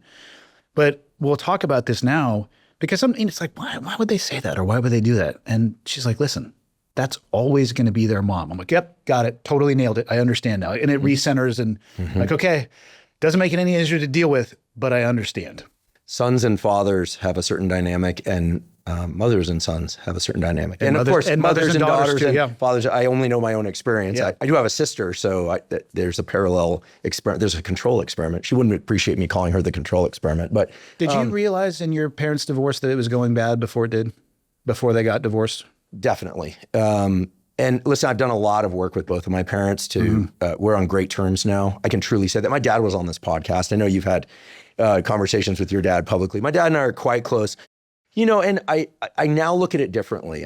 I'm living in a state of gratitude these days where I basically am like, okay, they gave me life. Yep. That's huge. Like you can't realize that when you're younger because you're like, F my life, at times, but they gave me life. So there's that. They gave me so many opportunities. And then the hardship of those years, I had my own story and version of it. But recently, just because of some evolutions in my personal life, which are all good, I'm like, I'm going to try and put myself in my dad's frame where he was, what he was trying to do in his career and in his personal life, and then my mom's frame. I confess it's a little harder to do that because my dad and I are both male, and there's always going to be that, but my mom and I were still at home and he was living elsewhere. So I've tried to really work through it in those ways, and I keep coming back to this place where I now go, oh my God, that must have been so hard for them. Like, not for me. Like I had years of understanding about how hard it was for me. I go, for them, I'm like, holy shit. Like, that's got to be so tough. I was really hard on my dad. How old were you when you realized your parents were just people doing the best they could? Yesterday. No, I'm just kidding. No, but for a long time in life as kids, though, your parents are what they say, gospel. Well, and they must have the answers to everything because they're older than any human being's ever been. Oh, man. And then you realize they are out there making shit up on the fly, doing the best they can with the data set that they have in front of them. Not doing great most of the time. Yeah. It's not because they're not trying to do great. They're just fucking people. Yeah. Well, I can't speak for your kids, and I wouldn't, but I can say that for me, I joked yesterday, but it was actually very young because I came to this kind of black and white conclusion, which was not the correct one, which was they don't know what they're talking about. And that led me to go elsewhere to look for answers. And I found a lot of answers to a lot of things that I wanted. I also found some wrong answers. Yeah. I had great mentors throughout my life. And the day you realize that your PhD advisor doesn't have the answers, that's when you go get a postdoc advisor. And then you realize they don't have the answers and you go start your own lab. And then you realize, oh my God, how hard their job was. Because now you're dealing with graduate students that are like saying things like, do you even know what you're doing? Until the paper gets accepted. And then they're like, oh my God, like you really know what you're doing. My first graduate student will laugh when she hears that. She's actually a professor now she has 2 kids. She's happily married. She has a super successful lab. So, and I said, have you gone through that evolution? And she's like, absolutely. So I will say this, and I can't speak for your kids whatsoever, but there was a real benefit to having that realization early that they don't know everything. Yeah. Because you're forced to go look for certain answers elsewhere. There's also something really beautiful to the reconnect, that I have with my dad, and my mom and I were more constant over the years because as you said, the relationship can be that much closer. Would you wish it on anyone? No. Would you wish divorce on anyone? No. But at the same time, my life wouldn't be what it was. So that portion of the book, I have to say, surprised me. I know you're very humble, so please hear this as it lands. It impressed me that you're willing to put it in there in the way you did and how you handled it. And it really got me thinking about my relationship to my dad, my own family life now, where that's going. And it gave me a lot of hope and humility around like, it's hard being a person, let alone being a parent. Yeah. You know, and the kid piece is easy to relate to, but it really opened my perspective. So I'm grateful to you for putting that in there. Yeah, I didn't, to me, it just seemed natural. I didn't even give it a second thought. Yeah, but you're also jumping off mountainsides in squirrel suits. So, yeah. But I'm telling you, if you've ever tasted that 9-volt the way I did, you might actually be like, so what is this progression? Let's talk about the Wingsuit and the 9-volt battery a little bit more, because you talked about the state that you were in, not just during, but in the 6 months or so afterwards. It was the after. So that's not going to be the long tail of adrenaline, I'm guessing. I don't think you were walking around for 6 months like amped on life completely. No, the opposite. You were able to dial in. Yeah. Could you talk a little bit more about that? Did you ever take some time to think about like, what is this? And did you get that after a gunfight? Did you get that after, a funeral? You've gone to more than your fair share of those. Like, what do you think's going on there? It was the opposite of walking around adrenalized. People oftentimes have asked me, what does it feel like to be an adrenaline junkie? And I'd say, I don't know. I don't feel like I am one. I might participate in some things that from the outside would be viewed as people seeking adrenaline, but I don't like that hyper adrenalized feeling where, and it could be different for anybody and everybody, whether it's the tasting copper in your mouth or the heart rate or the, feeling your hair. I don't like that sensation. And that's not what I felt on the edge. I just was scared shitless, quite frankly. It's not an adrenaline. And it would be the opposite of walking around feeling like that. I would describe it as feeling settled or anchored in the ability to just sit into it and think clear. It's like having a stereo dial and the static, and you're just twisting it down.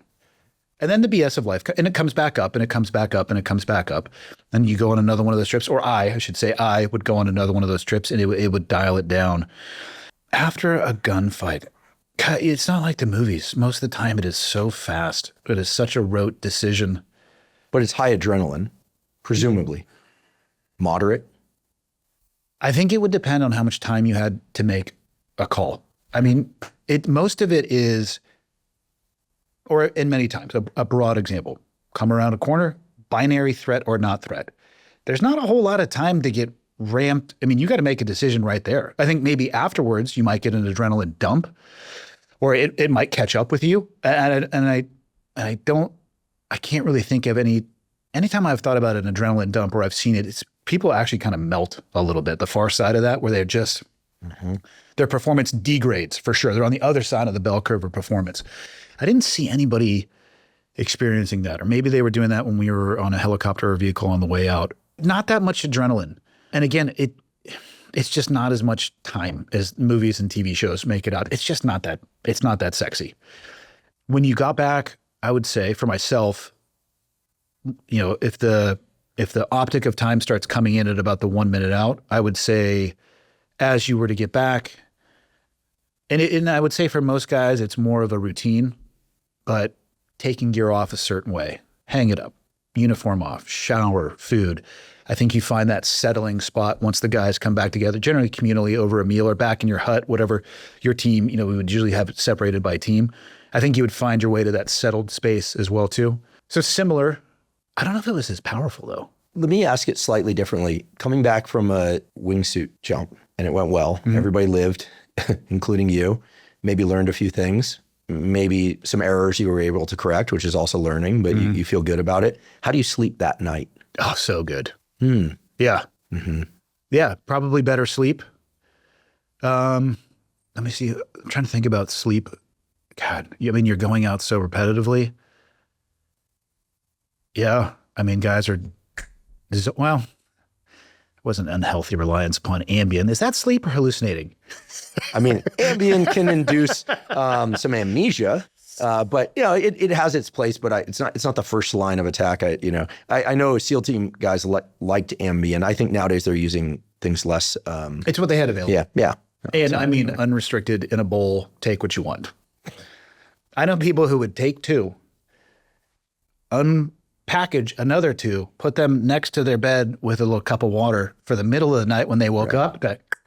I don't think 4 is healthy. I'm not a doctor, but I don't think 4 is healthy. There are better ways. But when you're out with your wingsuit buddies and you guys had a great jump that day and you're going back, everyone knocks out. You're wiped. You're just wiped. And so for that next 6 months, you're feeling like you're in a really good space. You would feel it changing at like the 3-month mark, but for a nice 3 months for me, it was clean. You could just think better. And I don't know the mechanism behind it, other than maybe your brain gets better at parsing out the bullshit that doesn't actually matter. And as you get that focus, so once it identifies it in that moment, you hold on to it less. I don't know what's going on there. It's still a mystery. You know, I've spent some time looking at this in advance of this conversation. Yeah. The simple theory would be it raises your stress threshold. So the things that get you to secrete adrenaline, like everyday trivial things, that's not happening anymore. Okay, that's a reasonable theory. That's actually what the ice bath will do. Yeah. That's what a morning workout will do. But it turns out that's not what happens when people go into these flow states and you get this long tail of flow opportunities. Because the tendency when people's stress threshold goes up too high is that they tend to engage in a lot of meaningless behaviors because they're not stressful enough. You want the sensation of like, that was a tough conversation and I've got to deal with it, or that was a tough conversation. I just need to avoid this person.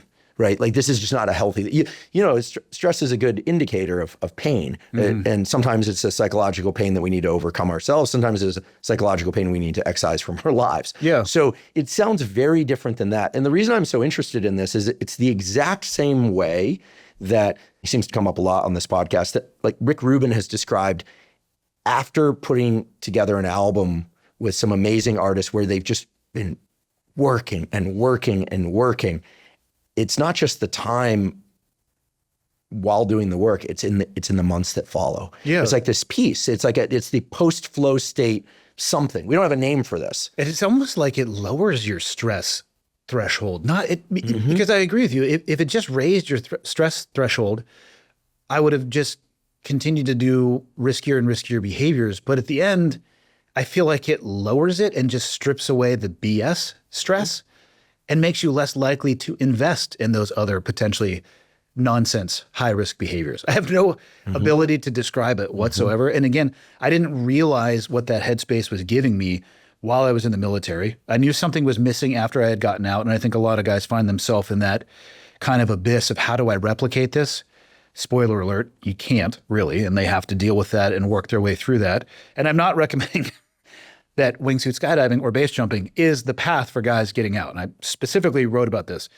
I've seen people who can do this in art, getting lost in creating something, or yoga, or meditation, or ice bath, or sauna, or I found a lot of it in the ability to detach and be in the moment in jiu-jitsu. Even though it's totally artificial violence, you're in the moment because it sucks when your friend chokes you because you want to choke your friend, obviously.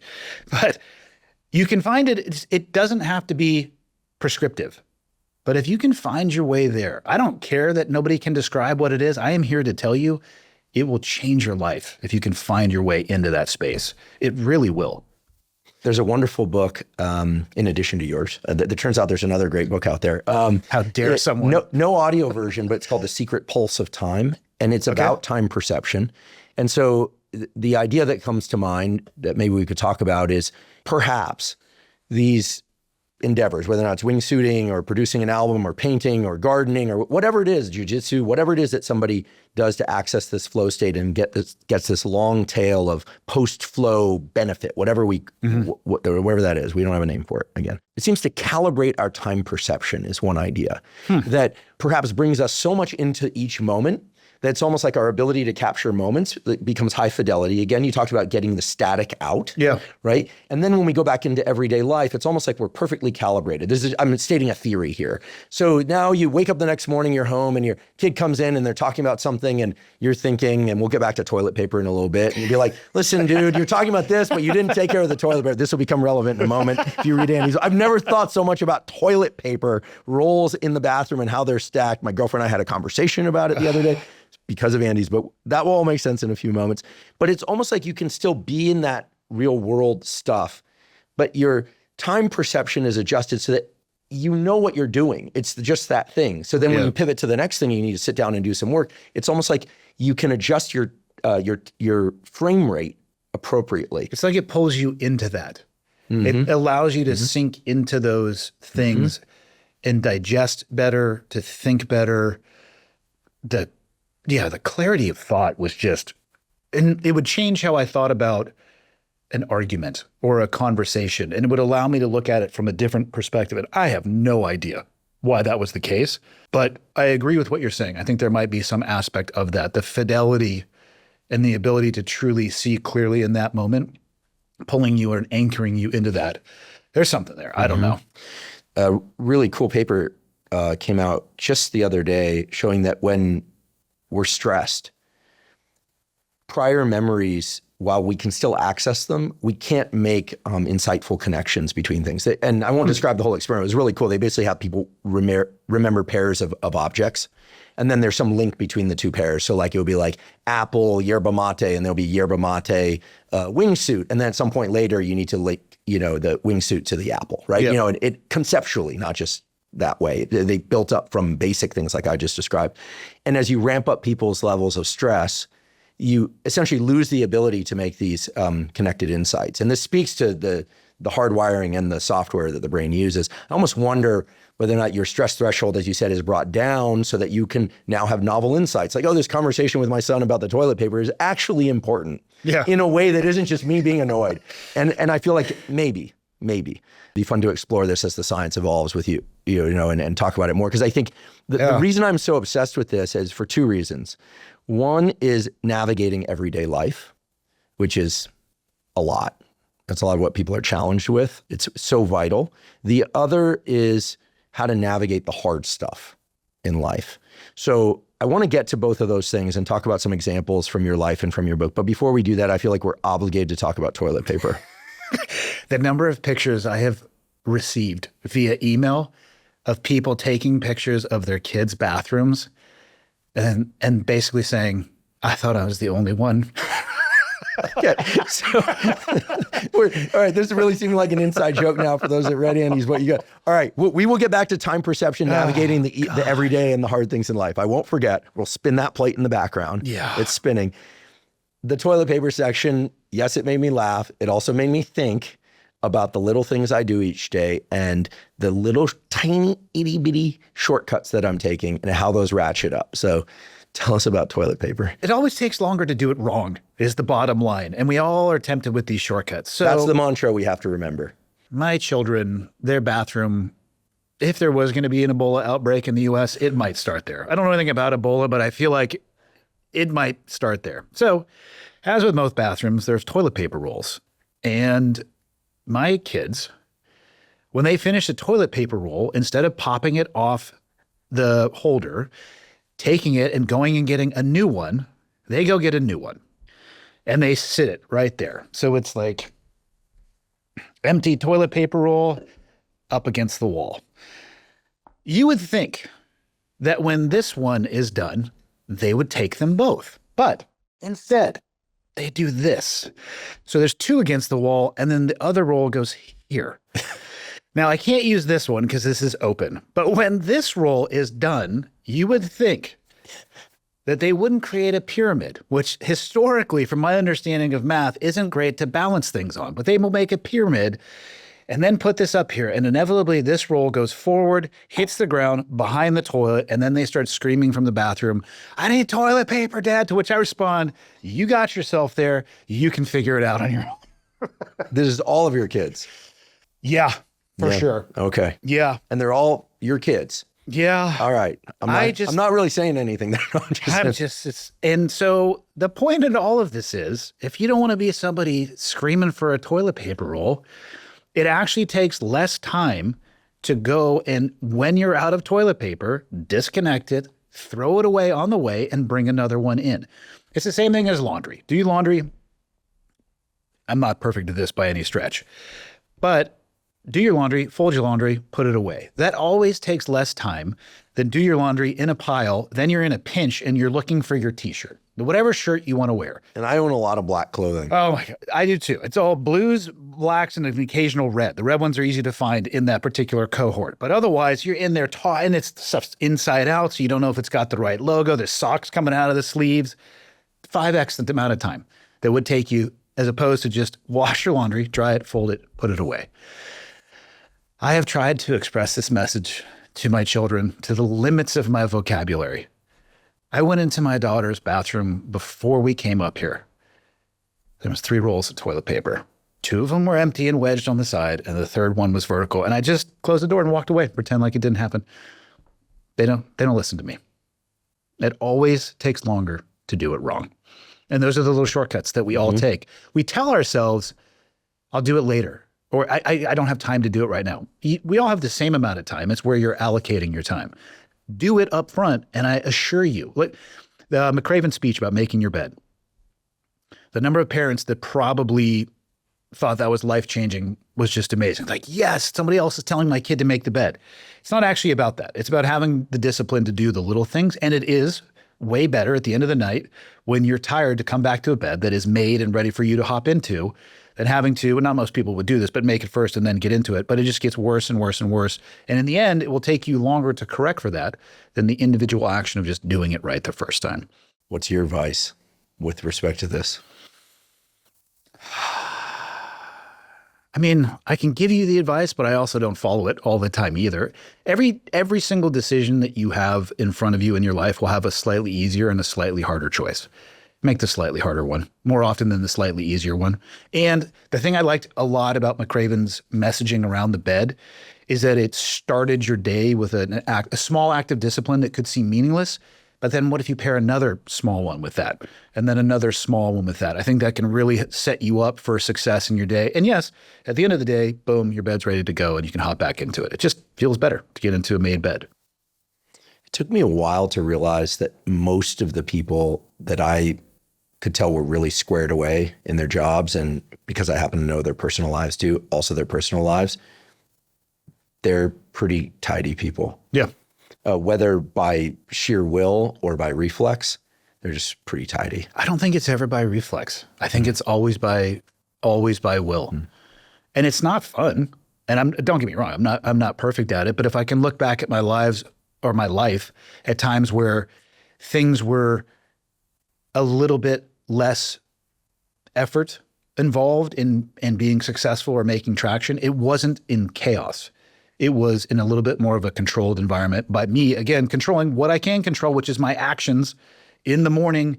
You know, if you sit down in front of a desk and you can't even find the thing that you're looking for to do the work on it, I don't know anybody who has become ultra successful in life with that model. But I think we could both sit down and talk about some people who are nailing it. And I think the vast majority of them would fall into that tidy category or disciplined category. But it's micro-discipline. They can make it seem as if you have this macro discipline, but that's not actually what it is. It's the little things that nobody sees. That's what leads you to that end state. It's interesting. Earlier, we were talking about social pressure and alcohol and social media. You know, it's interesting to me that there seems to be some degree of social pressure to not do the slightly harder thing. You know, like what we're describing now, I never get into thinking about what the comments would be, but I'd be willing to bet one pinky that a fair number of people are either thinking or commenting directly, yeah, like that's really neurotic, like loosen up. Yeah, like, take a picture of your fucking room and send it to me. Yeah. I bet it looks like shit. Exactly. My dad's first generation immigrant from South America, and I'll never forget when it was in the mid 90s. He probably took me to a movie in an attempt to repair our relationship. And eventually it worked, Dad. We're doing great. Talked to him today. I called him today. We're on such good terms. It feels good to be able to say it. And I'll never forget, we were at the movies and there were these people walking by and they were wearing kind of like baggy sweats and flip-flops or something. And he stopped me. And he's a very orderly guy. And he said, see that? That's the beginning of the end. And I said, what do you mean?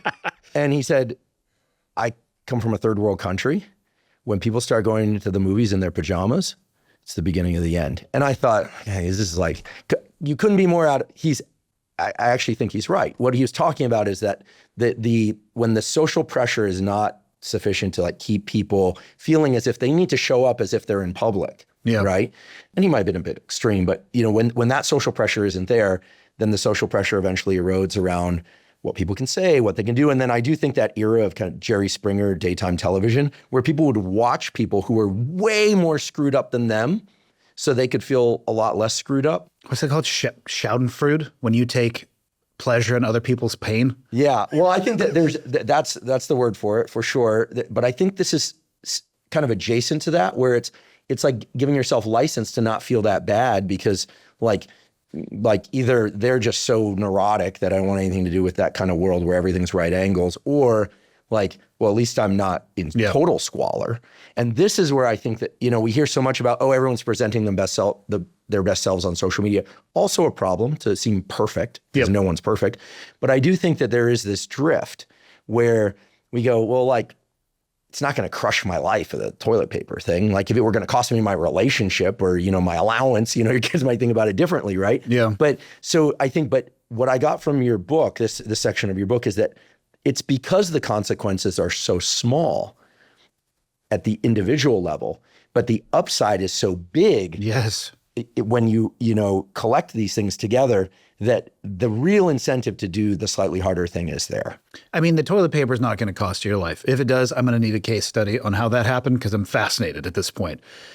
But what if we'll call it what it is, either the lack of discipline or the laziness in the moment changes the trajectory of your life because you apply that to everything in your life because that's how you start your day and how you end your day. I get it. People, I'll take a picture of my room and send it out. Guess what? It's not hospital corners on the bed and there's probably something in the corner. I'm not saying that I'm perfect in this, but it's not being neurotic. It's doing the work that nobody sees.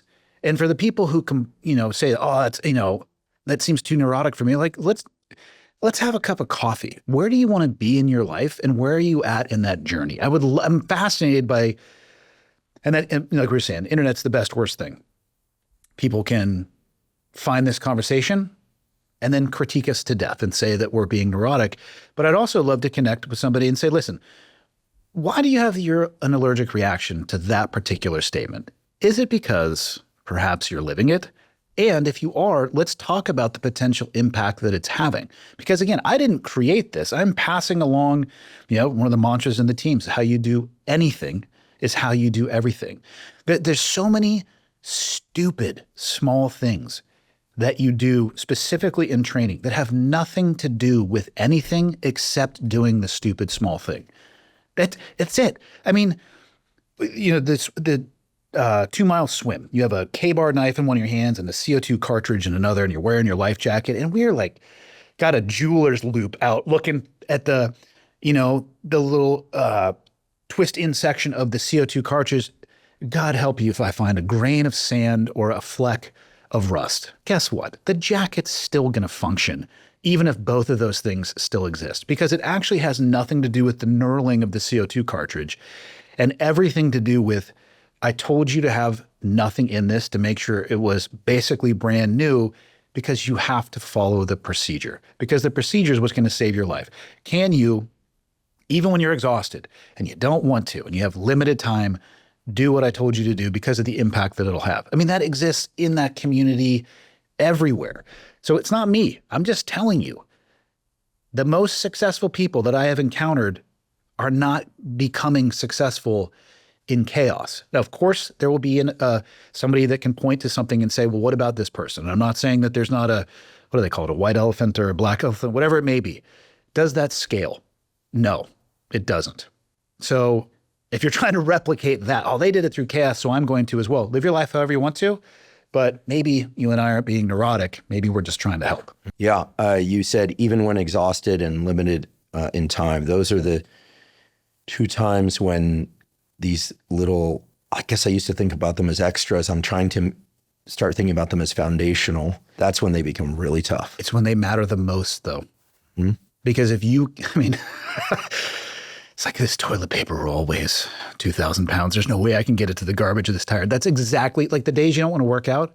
Those are the most important days. Even if you do less, the mental victory there, in my mind at least, and I'm not an expert in any of this, far outweighs any of the physical aspect. It's the fact that you did and you didn't want to. If you stack that up over a lifetime, you're going to blow people away with what you can accomplish. Yeah, and the generalizability of what you just described is definitely supported by science. People have perhaps heard me say this before, so I'll make it very brief, but there's this brain area, the anterior mid-cingulate cortex, which most neuroscientists that teach neuroanatomy, including me, didn't know what it did until a few years ago. And a guy at Stanford, Joe Parvizi, is a neurosurgeon. He was stimulating this brain area and regions adjacent to it, looking for epileptic foci in a patient. That's how they find out where to burn out the seizure site. And he's stimulating in the cingulate cortex, and then he gets to this anterior mid-cingulate cortex. And in every patient where he taps this region electrically, the person feels and reports, I feel like there's a storm coming and I want to lean into it. I know I can go through it. Someone else might describe it as, I feel like there's this like big thing about to happen, but I'm going to persevere. So it's amazing, right? So this anterior mid-cingulate cortex turns out hypertrophies. Well, it grows in volume per maybe in number of connections, et cetera, number of neurons, maybe, but certainly grows in volume when people successfully diet, when they take their existing exercise program and just add 3 30-minute sessions of cardio. But here's the caveat: if they hate cardio. If you love the ice bath, your anterior mid-cingulate cortex, which by the way predicts successful dieting, predicts successful completion of any of other hard things, all of that relates to whether or not the thing that you're introducing is something that you do not want to do in the moment that you do it. And so there's real science to this now. There's a long review that I can put a link to in the caption if people want to get into the science. So this is in human studies, and it goes just on and on. So it's not the thing, it's the thing you don't want to do. Yeah. And so when people say, I love working out in the final 2 reps of that set, that teaches me how to be hard in life. And you're like, do you like working out? They're like, love it. And you're like, it's not doing anything for your anterior mid-cingulate cortex. Yeah. So I think this is very important science, which is why I keep bringing it up on multiple podcasts. And I think the toilet paper role. So your kids have this amazing opportunity. Other people have to, do whatever. They seem like very hard driving kids, and the way you describe them anyway. So it turns out that for them, the toilet paper thing, and no, your dad didn't pay me to say this, the toilet paper thing turns out to be the route to anterior mid-cingulate cortex growth, which then translates to, by the way, growth of this structure is the defining feature of what are called super-agers. Bit of a misnomer, because these are people who maintain cognitive ability and many of their physical abilities relative to their peers into their 80s and 90s. That makes sense. It may even be related to the will to live. It may be the tenacity structure in the brain, which people who successfully push back against certain life confrontations and things, and on and on. So it's pretty cool structure, and it may be the basis of the toilet paper phenomenon. It's the same thing as putting your dishes in the dishwasher when you're done, as opposed to just dropping them in the sink for the next morning. The examples are everywhere. Not that would ever happen in our house, but we're going to get back to the time perception piece, but you've mentioned jiu-jitsu a few times. Yeah. What's an aspect of jiu-jitsu that for you is this friction point where you actually don't want to do it, or do you just love the whole thing? What I love about jiu-jitsu is it can't be mastered. There's no way. And I have been very fortunate enough now to train with people or be around them that have been black belts for damn near as long as I have been alive.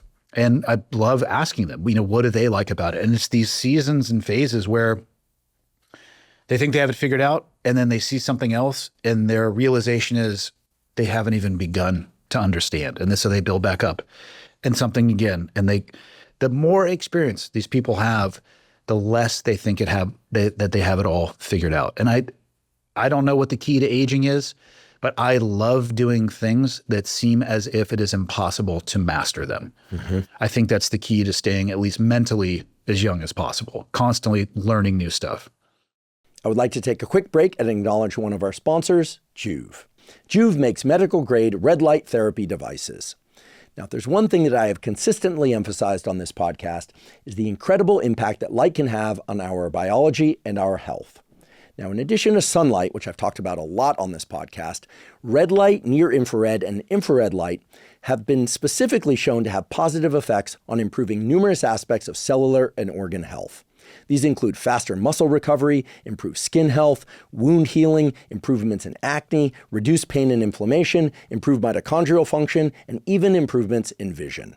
Nowadays, there are a lot of red light devices out there, but what sets Joovv lights apart and why they're my preferred red light therapy device is that they use clinically proven wavelengths, meaning they use the specific wavelengths of red light, near infrared, and infrared light in combination to trigger the optimal cellular adaptations. Personally, I use the Joovv whole body panel about 3 to 4 times a week, usually for about 10 to 20 minutes per session.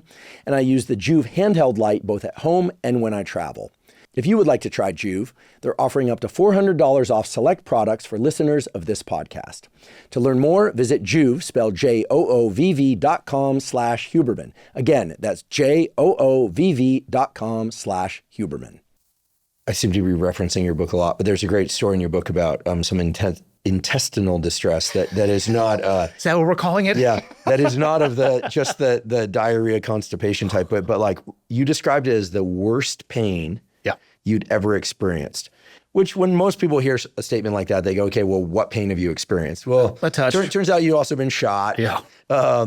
Turns out your job selection process involved a fair amount of immediate and long-term pain processes under, limited sleep and so on. So we can check the box easily for you, like understands pain. And then this was the worst pain.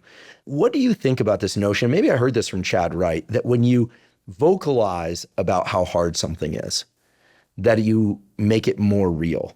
I was wondering if in that moment where you're in the hospital, I don't want to give it all away. It's a great chapter actually.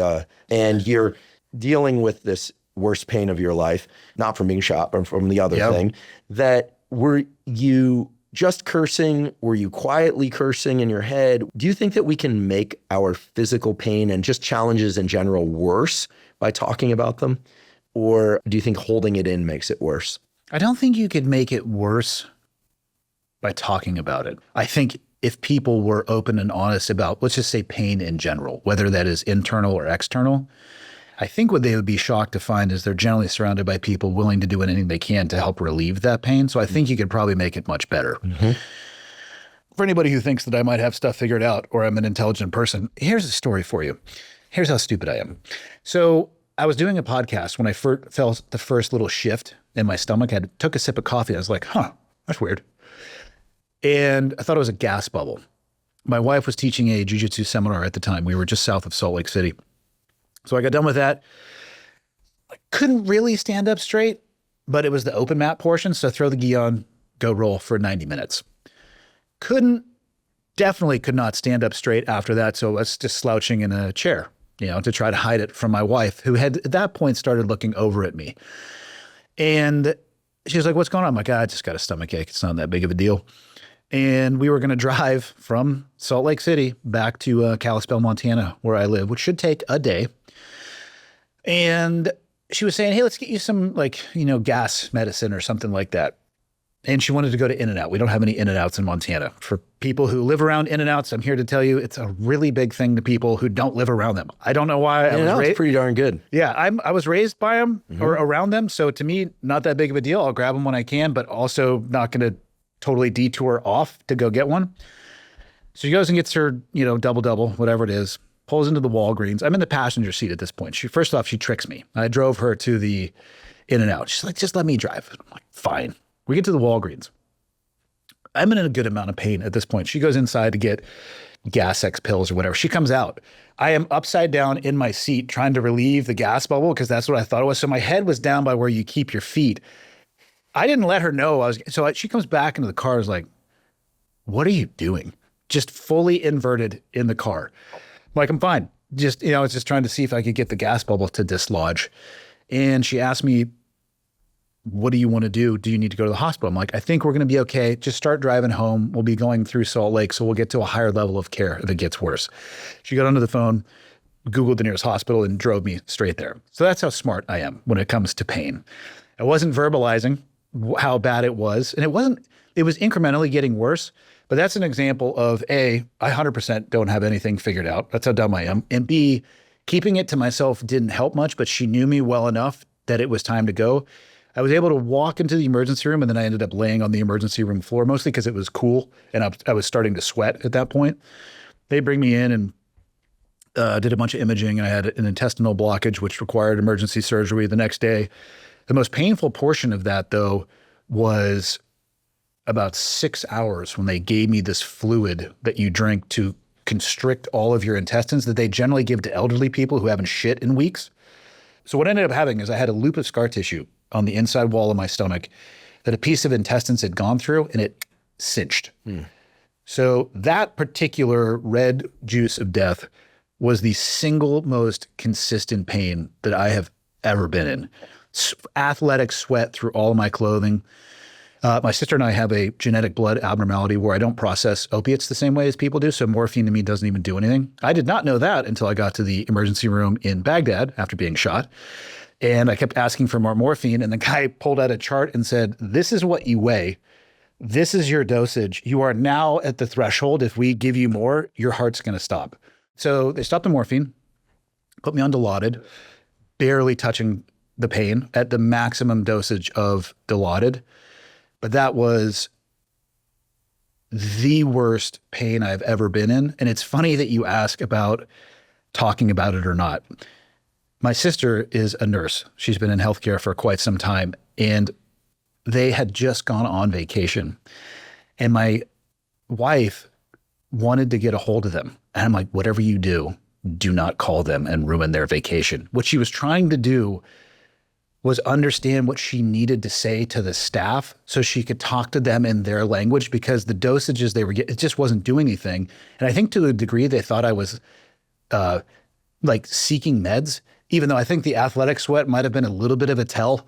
And the fact that I'm like writhing and the doctor's coming, I'm like, I don't care what it is, cut it out right now. We can just do surgery. He's like, oh, we got to do imagery and you got to do paperwork. I'm like, sign my name. That like, let's just do the knock me out and cut this out of my body right now. I don't even care what's left.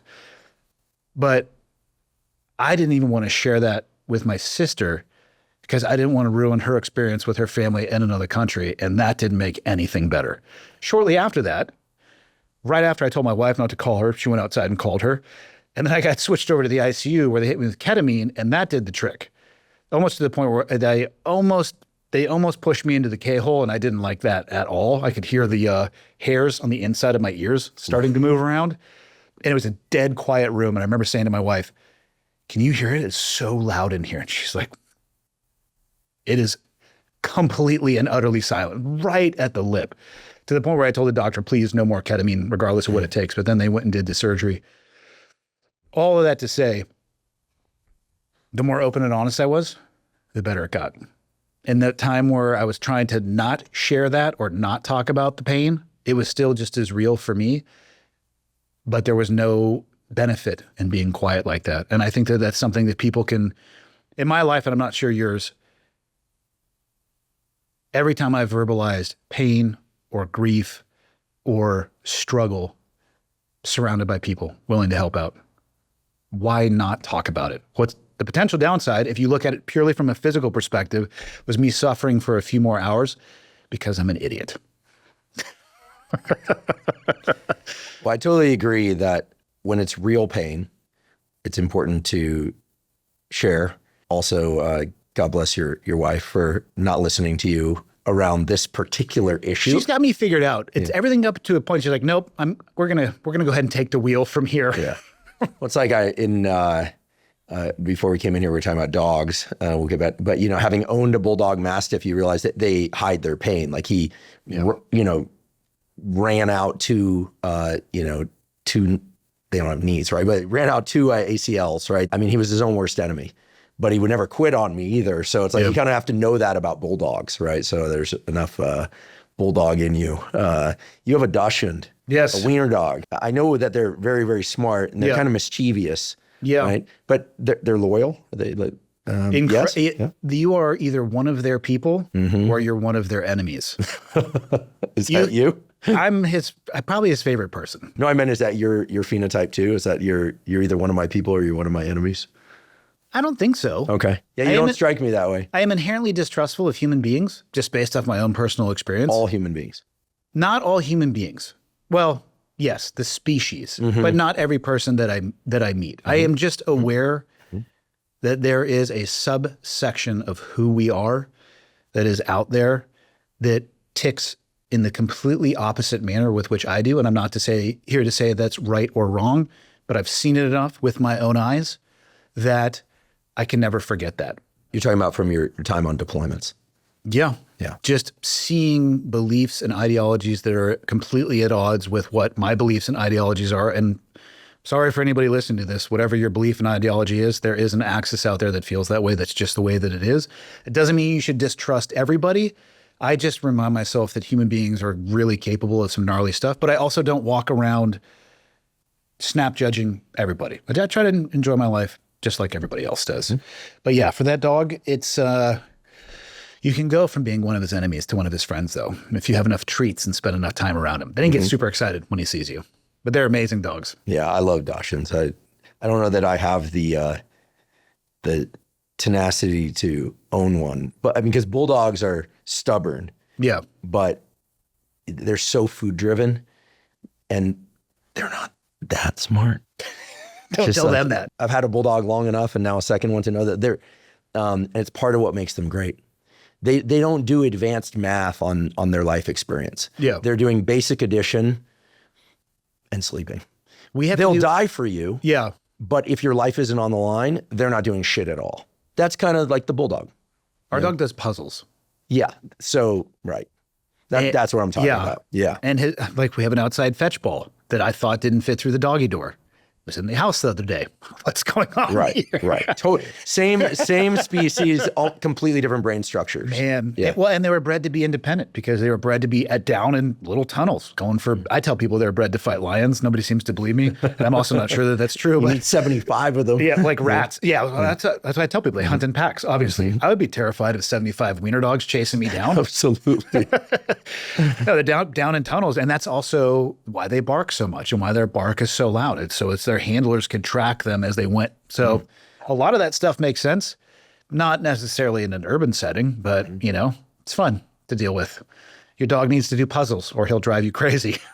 Man, we could go down the conceptual rabbit hole of dog breeds, but we won't because we left an important plate spinning that I want to return to. What did we leave? This notion of time perception to navigate everyday life more effectively, and time perception to navigate the really hard stuff. Your community, by virtue of the work that you guys did and do, loses a lot of people. Relative to other professions, there's a high fatality rate relative to other professions. But in the larger outside world now, we are seeing much more suicide. Let's just be real blunt. Yeah. Walking in here today, we were talking to one of our team members here, not SEAL team members, but editors, somebody, a real luminary in the skateboarding world, cause of death still unclear, but there's yet another example of somebody highly accomplished, family, et cetera. I have a colleague who recently sadly took his own life. Like, this just happens across domains, right? Yeah. And it's not just men, it's women too, but it does seem to be higher among men these days. It raises some really complicated, but I think important questions around what is going through people's minds that would lead them to think that it was or should be the end of the line for themselves. It goes against every bit of adaptive evolutionary biology. It goes against all religious doctrine in terms of what's adaptive. So, there's no straightforward answer to this. But earlier we were talking about, before we were recording, perhaps people get into a tunnel of the idea that the way they feel in a given moment is the way it's going to be forever. So two guys sitting here who are not in that state to kind of wonder about that is we can only speculate. But what do you think, based on what you've observed, and you're welcome to share if you like this, from your book you talk about Dave. Yeah. Is there any understanding of what's going on for people in the days, weeks, months, moments leading up to those decisions that, maybe we can do some good here and help people identify if they are starting to enter that it's always going to feel like this mode? And there have been so many conversations about this, and there are so many programs that exist to try to help. I'll say guys, because that's the community that I came from with this. The Green Beret community has now lost more people to suicide than combat operations since 2001. What? Yep. I don't know where the SEAL community is with that, but I bet you they're close. The numbers will eclipse for sure. So it is an issue. It is an unavoidable issue.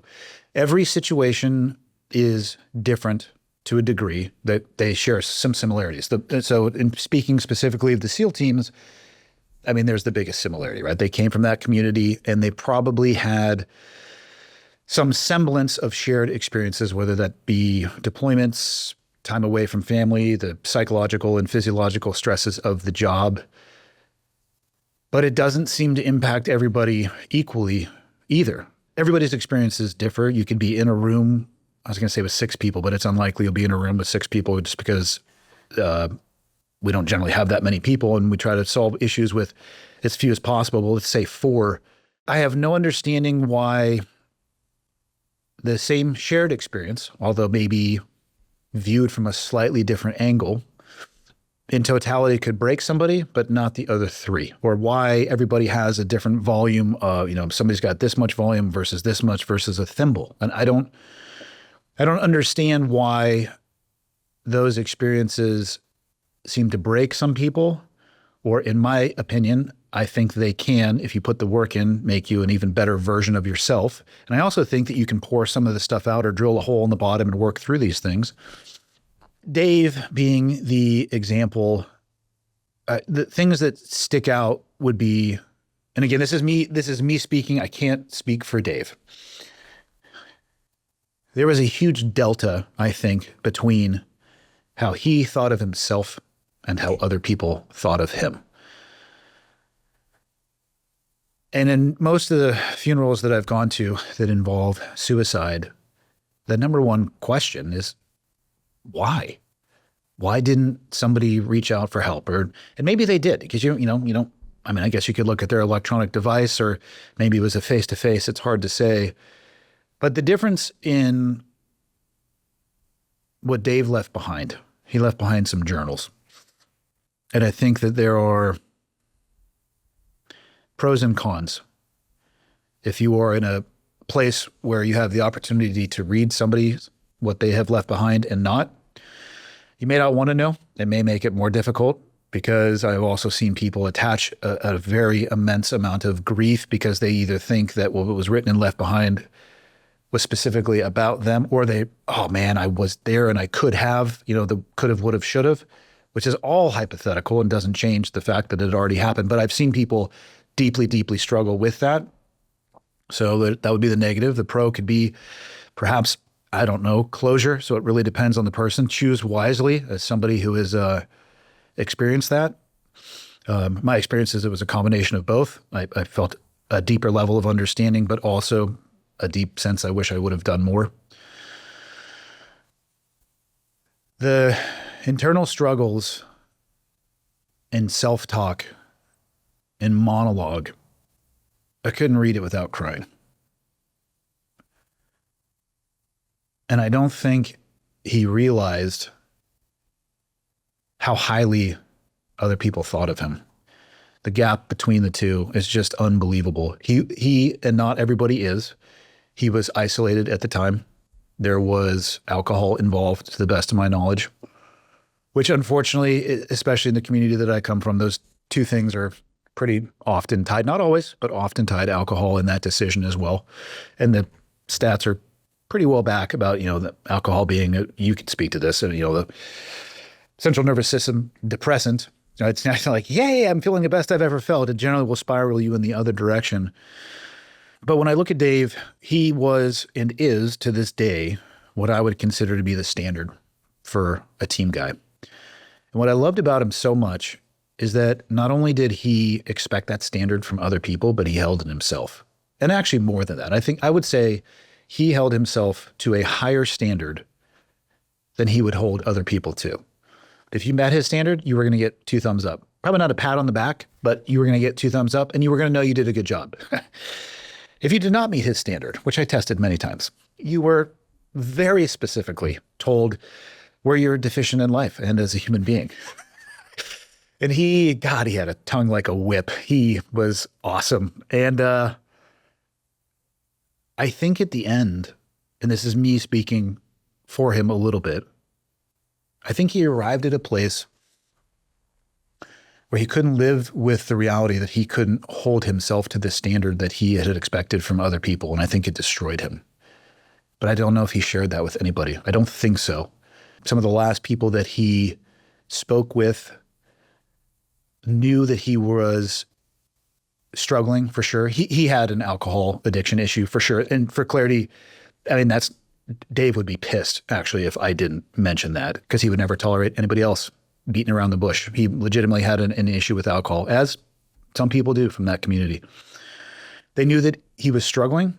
He's the only guy I know who did multiple treatments of, I have zero experience in psychedelics, but from listening to people talk about ayahuasca and Ibogaine, rides that don't seem to be a very good time, and oftentimes will instantaneously change the relationship they have with substances, whether it's opiates or alcohol. Not that you would never drink again, but their relationship with it just shifts. They're like, you know what? I don't even have the desire to do so.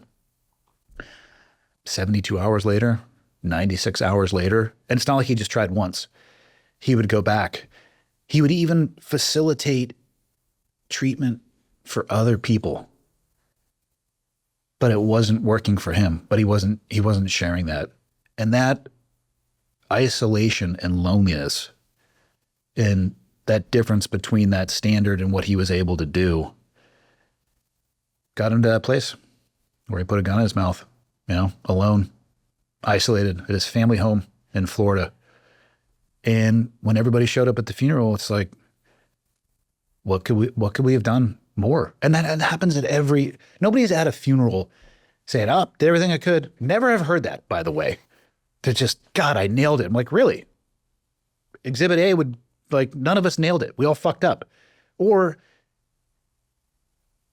did we do the best that we could? And it's something that we can't stop. I don't know. I've started to have pretty deep conversations with friends from that community around what can be done. I don't think an absolutionist approach is good. I think driving to zero is impossible because it's an affliction that strikes all of humanity.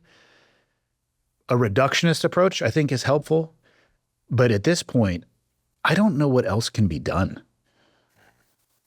I mean, millions of dollars advocated towards these type of programs. Things like Ambio, just south of the border, or what Marcus and Amber Capone are doing with vets, which are largely an interface to that. And there's portals and people. And I'm on some of these groups where even the inkling, somebody is in trouble or you need help, they're trying to get stuff done, getting connected. People are getting on airplanes. And I was with mutual friend DJ, I think it was last week, and one of his new guys who had become a team leader who had gotten out just killed himself. And we sit there with faces like this, with things that are that we don't know what to say in between us. I don't know. I don't know what's going on there. Yeah, well, I certainly don't know either. I think that if we can borrow anything useful from other areas of mental health and neuroscience, because I think ultimately this is a brain issue, right? I don't think it's like a gut health issue, although that could impact it, right? I might be wrong. Could be corollary. Right, could be, yeah. I mean, it could be, but I think it's a thought process that leads to a decision that, and that's in the brain. So if we were to just start at ground truths, not to try and make this reductionist, we'd say maybe suicidality is not one thing. Just like we know that you can get a fever from a lot of things. Yeah. I don't want to say no one is immune, because I do think that fortunately it's, not everybody, but maybe everyone has the potential to go there, and there's certain buffers that we're not aware of. You might come out of the box immune to it, but I think either something psychologically or physiologically can happen that maybe could open a door that had started off closed. Mm-hmm. That's a guess. In all these instances that are leaping to mind of, unfortunately, real life suicides, every single one of the people was a very high performer at one point, very highly regarded, revered, et cetera. And so I think you've really touched on something important, which is that this notion of it's lonely at the top. It's true that people are busy. The general public is not so concerned about winners and their plight. But when you hear about something like this, you realize that people can be quite lonely, and perhaps as the number of true peers that somebody has, because they're in a leadership position over already ultra high performers, the need to impress, the need to not have their image shattered, it goes up and up and up and up. there might be something there. I think there's certainly important work to be done, but there aren't real data, I don't think, on the number of people who were kind of veering in this direction, but somebody reached out. Yeah. And then they're 6 months later saying, hey, thanks, you really helped me back when, and maybe they weren't right at that edge. Yeah. So we don't have data on what worked to keep people away from this edge either. So it's a really tough problem, but tough problems are tractable. Yeah, I worry less about the guys who are able to verbalize what they're going through. It's the ones who are more quiet. You talk about, lonely at the top. I left Dave's military career largely out of it. He originally wanted to go to development group and didn't make it through the screening process. I think largely more due to a personality conflict with one of the instructors, which totally happens. You get on somebody's radar, you might have to come back through. But he ended up going to another JSOC command that works at an incredibly high level, very less known, oftentimes by yourself in adversarial countries. And he crushed it there, I think for like 10 years. I mean, it's like the top performer of performers. And then they contracted him to come back and teach guys in their own very long selection course. What I didn't realize is how much he was struggling just holding up that image, though. A part of their selection course occurs out in Las Vegas. He had more than one incident where he thought his career was going to be over because he went out and got shit-faced and got arrested. They work so independently and individually so often, nobody even realized he had gotten in trouble until his security clearance came back around and it popped on his security clearance, which then, leads to a whole variety of other things. But that happened to him while he was active and then while he was out. But if you were to look at the guy, you'd say to him, how do I match your career exactly? What exactly are you doing to be able to do what it is that you're doing? Man, behind the curtain, holy shit. Just suffering. You can see it in the writing, just in the shape and texture of the words. You could see it degrading towards the end. It's gnarly. And look, I'm not one of these people that thinks everyone should just go do Ibogaine, which is not a recreational experience. Right. But I was going to say the fact that he did, that has worked. I'll just say this I've said it publicly before, but I'll make sure I hammer this, straight in the middle, that I've been very supportive of Veteran Solutions because, and the work that was being done at Stanford to support them. The arc of both successful escape from addiction and PTSD, or whatever you want to call it, through the proper use of Ibogaine medically supervised, as well as the number of just tragic instances of people who didn't make it there. I happen to know Chad Wilkinson's wife and talk to Sarah, it's a painful thing to be at these things and hear all these wonderful stories of people that feel like they were rescued, their spouse was rescued, and then the spouses that are there are saying, it's grateful this exists, and I'm frustrated that it wasn't there in time for their spouse or parent or or kid. So many people have benefited, but some people just seem like they're refractory to it. Well, hopefully, talking about suicide, frankly, will get people thinking about different avenues around it. That's the hope. I don't know the angle. I mean, I've tried to focus sometimes on talking about the impact that it has on those left behind in the hopes that would, I don't know, buy somebody a 1%, maybe think about that for 1% and it changes literally the trajectory of their life. I don't understand the choice. I will describe the choice of ending your own life as an irrational decision. I can't make any sense of it other than to say, like you said, it goes against every evolutionary everything that we can understand. So somehow people are arriving at an irrational decision and considering it to be the only rational solution. Talking about the people that they left behind and the impact it's going to have doesn't seem to have impacted it at all. I don't know what the answer is. Many times, whatever's left behind or text messages, the world's better off, better off without me. I'm not going to say they feel as if they're doing the world a favor. That's not what I mean to say, but oftentimes the language is close to that. Like, I'm doing this because you will be better off without me. And again, irrational decision as their only rational option. I don't know. I do know that statistically it's way higher in the occupation that I came from.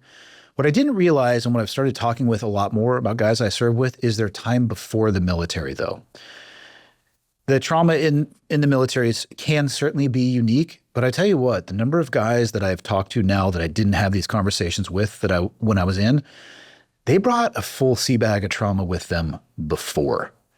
And if you layer that on top of everything that happens while you're in, and you don't get a handle on that, it's going to get a handle on you. And I think that's played itself out many times.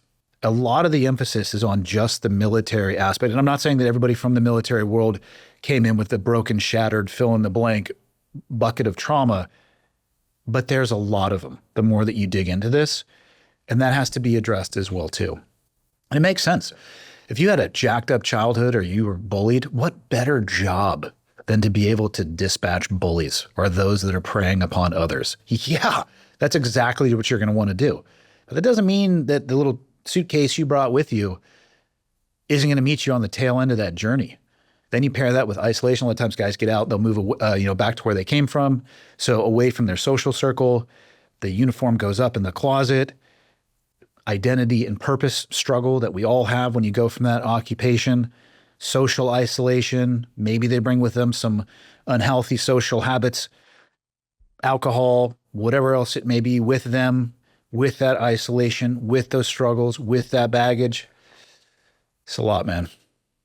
You make a very important point. I think, perhaps one of the reasons they went into that profession is they were traumatized going in. But of course, as you also pointed out, many guys are not. I won the genetic lottery with my parents. They were spectacular. But I wish I had been mature enough to sit down with people when I was young and be like, dude, like, are you okay? Mm-hmm. What was your background like coming up? Tell me about your life before the teams. Because nobody ever asked about your life. They're like, where are you from? Cool, shut up. Did you make it with your buds? Great, go get your shit. It's time to go do gangster shit. I'm like, okay, cool, let's go do gangster shit. It's afterwards where I get to know these people better at a deeper level. I'm like, I'm sorry, what? What situation did you come from? Dave was a good example. He brought a lot with him. Again, that's a data point. Mm-hmm. I can't apply that broadly, but in the anecdotal conversations I have had, it is trending past 50% of the guys brought a lot of stuff with them.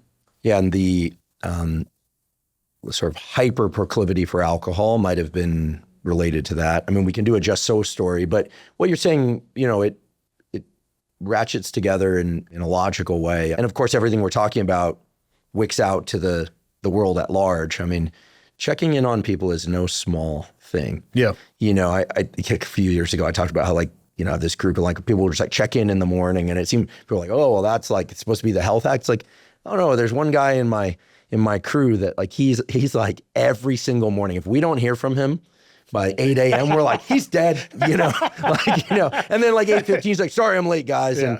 And, just by virtue of that group, he sends out, he sends around a little Bible passage, sometimes a wish for the day for folks. Everyone checks in. It's it's a real thing. It's a real thing. And it's not just that I would be worried about him. Honestly, I'd be worried about me if he didn't send that. Now, am I completely dependent on it? No, but those small things, back to this notion of small things, they can really matter. They can really make the difference. I don't know, my mind goes to all these places, and maybe I've spent more than my fair share of time with our mutual friend, Eddie Penny, where I actually think, and forgive me because I'm a scientist, but these days I talk very openly, I actually think that evil forces can hijack people's minds.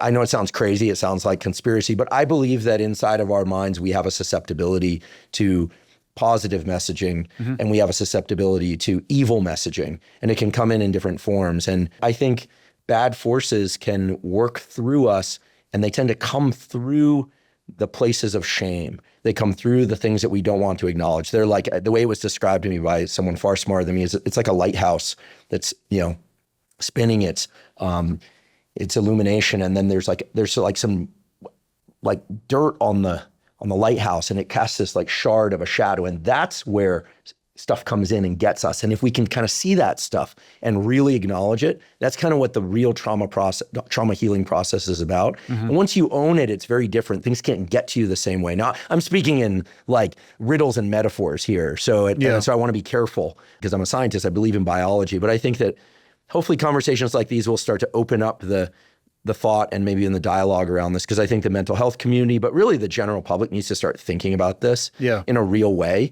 because the numbers, as you mentioned, the SEAL teams and other special operations communities are staggering, but it's growing. I mean, and on and on. And I don't believe anyone is completely immune, just given the examples. These are people who had, quote unquote, everything going for them and then some. So God willing, this will have some positive impact. I think it's important that somebody like yourself as a scientist is open to other non-scientific answers or possibilities, at least, because we clearly don't have it figured all out yet. And I'm not a scientist, but I'm pretty sure scientists don't know everything, regardless of how some of them might like to tell you that they do. Definitely do not know everything. And if we don't know everything, maybe let's just keep it open to possibilities, because in that journey, hopefully one day we will figure out everything. But if we lose a bunch of people along the way because we were unwilling to at least even table a conversation about something maybe outside of the science realm, I don't think it's worth knowing everything. I think that we were talking about dogs before. I think our species is a remarkable species. Technology development, I think that we have incredible capacity for goodness. And I think we also should finally acknowledge, after many thousands of years, that we have a hardwired failure to understand ourselves, that the answers are just not going to come from us. This is where I sit now. I don't want to sound too dogmatic about this. Like, it's just obvious. Like, you wouldn't expect 50,000 Dashuns to come up with, well, maybe they could come up with a supercomputer, but I'm in on this experiment so far. Do you know anybody who'd be willing to back us? In this day and age, I probably do. But it's just so, we tend to think that because we are the curators of the earth, we are the ones that control the technology. All that is true, that we're sort of above our own bullshit, and we're not. No. And so the big revelation for me was like, oh, maybe we shouldn't look to ourselves, certainly, or even other humans, or even groups of humans, or the technologies we create, or that combination for every answer. I do think gene therapies are going to cure a lot of diseases. I think that AI actually is going to be of great benefit, et cetera, et cetera. It's got its issues, but we'll navigate that. But when it comes to how somebody like Dave could be literally take his own life, I think the implementation of the solutions will have to come from humans, but that really understanding the root of the problem is not going to come from a strictly scientific psychological understanding. This is just my belief. I think that's okay. I think I like that type of malleable willingness to accept other options much more than I like the dogmatic, rigid, you're not going to do anything other than it's either this way or the highway. I feel comfortable sharing this. Let's just say that I knew someone very well. I still know him. Fortunately, he's still alive in your community, who was in a really challenging place. And the only language I heard someone else speak to him, and fortunately, he's still around. They said something to him to the words of like, your goggles are foggy, so you can't trust anything you think or see about yourself for the next 6 months. You only can trust these 3 people. It's not a bad approach. And he said, okay. And he's like, you cannot do that. It's as if you're wearing prism glasses. It's kind of what I jumped in with. Borrowed that from a neuroscience experiment. The DUI glasses is a better analogy for this community. You're grasping for the mug here, but it's actually right here. Yeah. And if you can just accept the fact that your optics are off, your thinking is off, you cannot trust it. And the reason that resonated with me and got me thinking about the other thing I just said is I think that we all have this innate desire to not be controlled. And I think that I'm not going to do the if only game, coulda, woulda, shoulda, but if people as hard driving as like team guys or just anybody, we're told, listen, that what you feel, it actually is not coming from you. You're being controlled. That can set up a resilience. I do think you can trigger that anterior mid-cingulate cortex. And it's like, instead of fuck me or fuck all these other people, it becomes no. You can just start to resist these forces. Yeah. And I do think there's something there. So I don't think science alone is going to cure suicidality or psychology alone. I don't think it'll come in the form of a pill. Again, I think the implementation will be very much of the human world, but I think that the core understanding about what's happening in those moments is going to come from accepting a bigger picture. And I think it's obvious what I'm talking about here. And hey, why not? It's a deep topic, man. It's a tough one. I know everybody wants easy solutions. I just don't think there is one on that topic. It's a painful, long road. Bringing it to the everyday life. I was imagining if I was like a, I don't know, 20-year-old or 30-year-old or 40 or 50-year-old. Do you ever think you'd be 50? And I said, actually, no, at my 50th birthday, I was like, Joe Strummer, one of my heroes, died at 50. My graduate advisor, dead at 50. Like a lot of friends, even though I was in the military, dead early. Like I felt really lucky to make it to 50. And I feel very excited about what's to come, but I'm mindful of everything we just talked about. Yeah. You know, but no, I never did. But the fifth floor is awesome because Kelly Starrett described it to me best. He said, listen, when you're in your 40s and you're like in good shape and your life is together, you're like, yeah, like you're doing okay relative to your peers. The moment you hit 50, like you're like, all right, I'm doing great. And he said, but you have to be very careful because that's like comparing yourself to people who are really slacking. So you got to triple down, Huberman. He goes, don't come off the gas pedal. So Kelly Starrett. Yeah. I can imagine that many people are thinking, okay, give me the program. I know you're anti-hacks, I am too, but what would that look like? What can they do? Start with the bed. So wake up in the morning. Let's walk through it. Yeah, the bed, do the bed, don't do the bed. I would say start as early as you can with some semblance of a disciplined act. If you don't want to do the bed, drink a 16-ounce glass of water in the morning before you have a cup of coffee. Not many people enjoy doing that, especially if it's not flavored with something. But I tell you what, I implemented that and it's kind of amazing how much better you feel when you hydrate a little bit after you sleep with your mouth tape, of course, on your sleep metrics because you have to have a competition with your wife on who's winning the sleep score. Not a big deal. And I hate being prescriptive.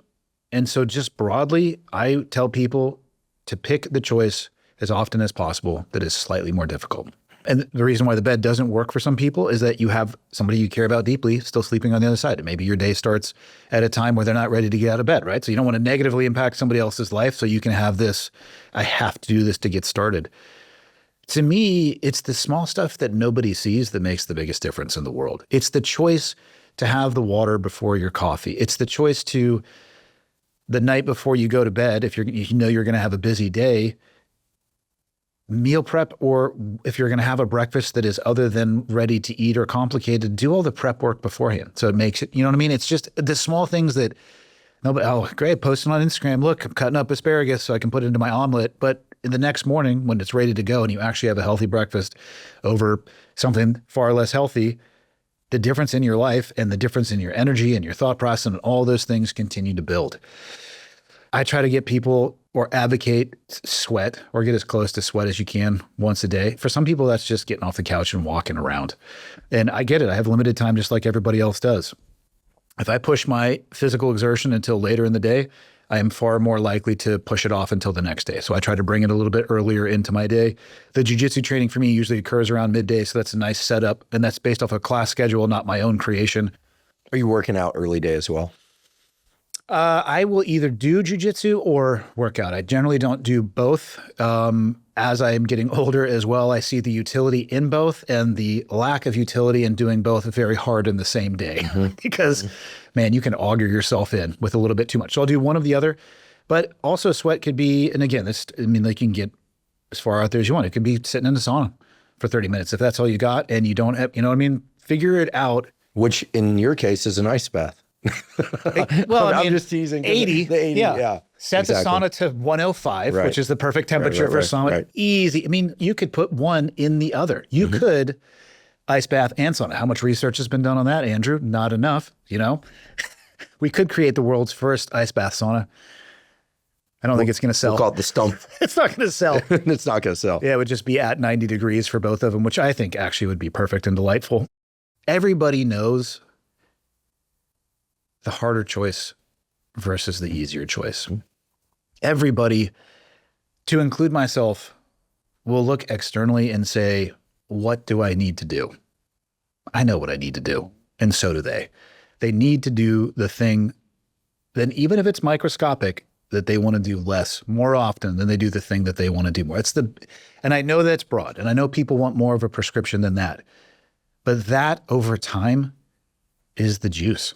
What I like about it so much is that it transcends circumstances, and it transcends the kind of moment to moment. So there's always an opportunity to do something slightly harder. And when you find yourself in that friction point, that laziness point of like, oh, I'll do this later, or, like leave that dish in the sink. And, how many times you realize, oh shit, I got to go. You got a coffee cup in your hand, finish it off, and the sink's right there, and so is the dishwasher.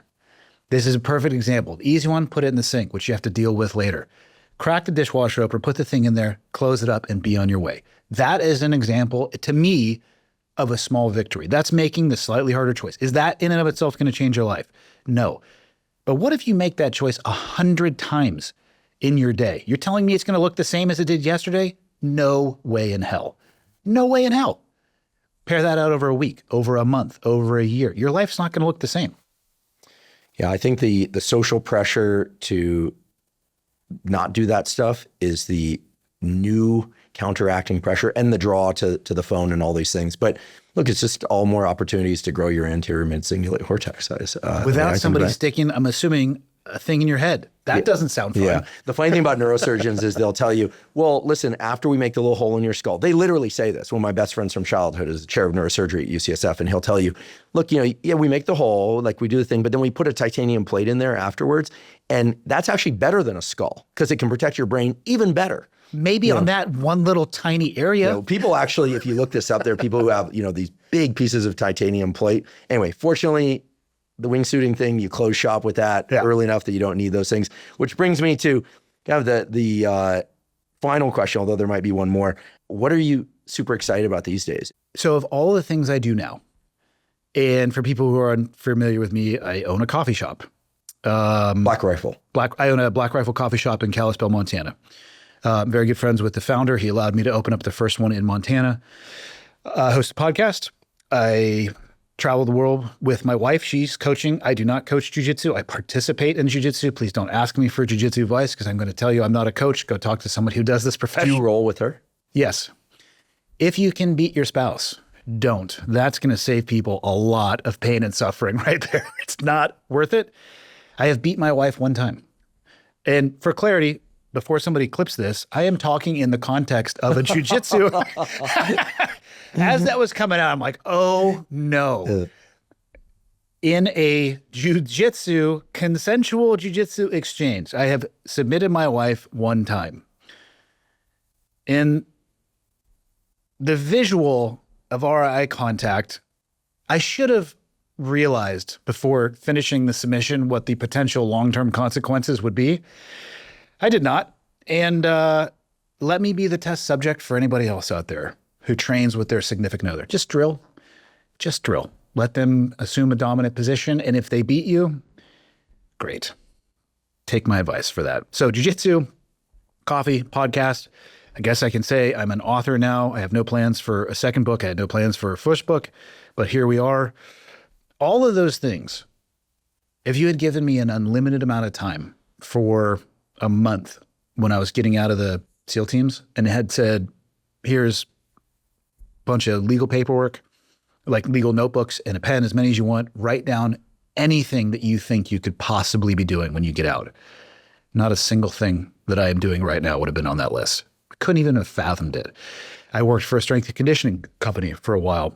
In doing that, I started being the pilot for the owner of that company, which led me to doing Part 135 charter operations, flying jets, which I did that for a little bit. And then I was a professional skydiver and base jumper for years. I got into the public speaking world, moved to Montana, then got into the coffee shop stuff. And I lost complete and utter sense of what the hell I wanted to do with my life somewhere in that mix.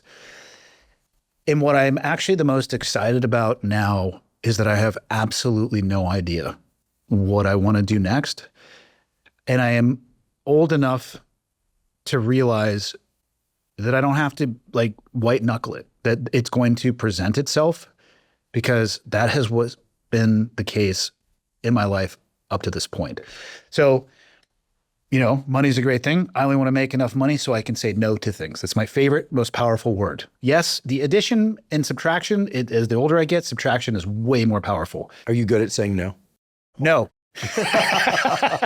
It can be hard. It depends. Because if the question comes from a pure business aspect, my litmus test is, do I naturally do this in my life? And would I actually enjoy this regardless of the check? If either of those is a no, it's an easy no.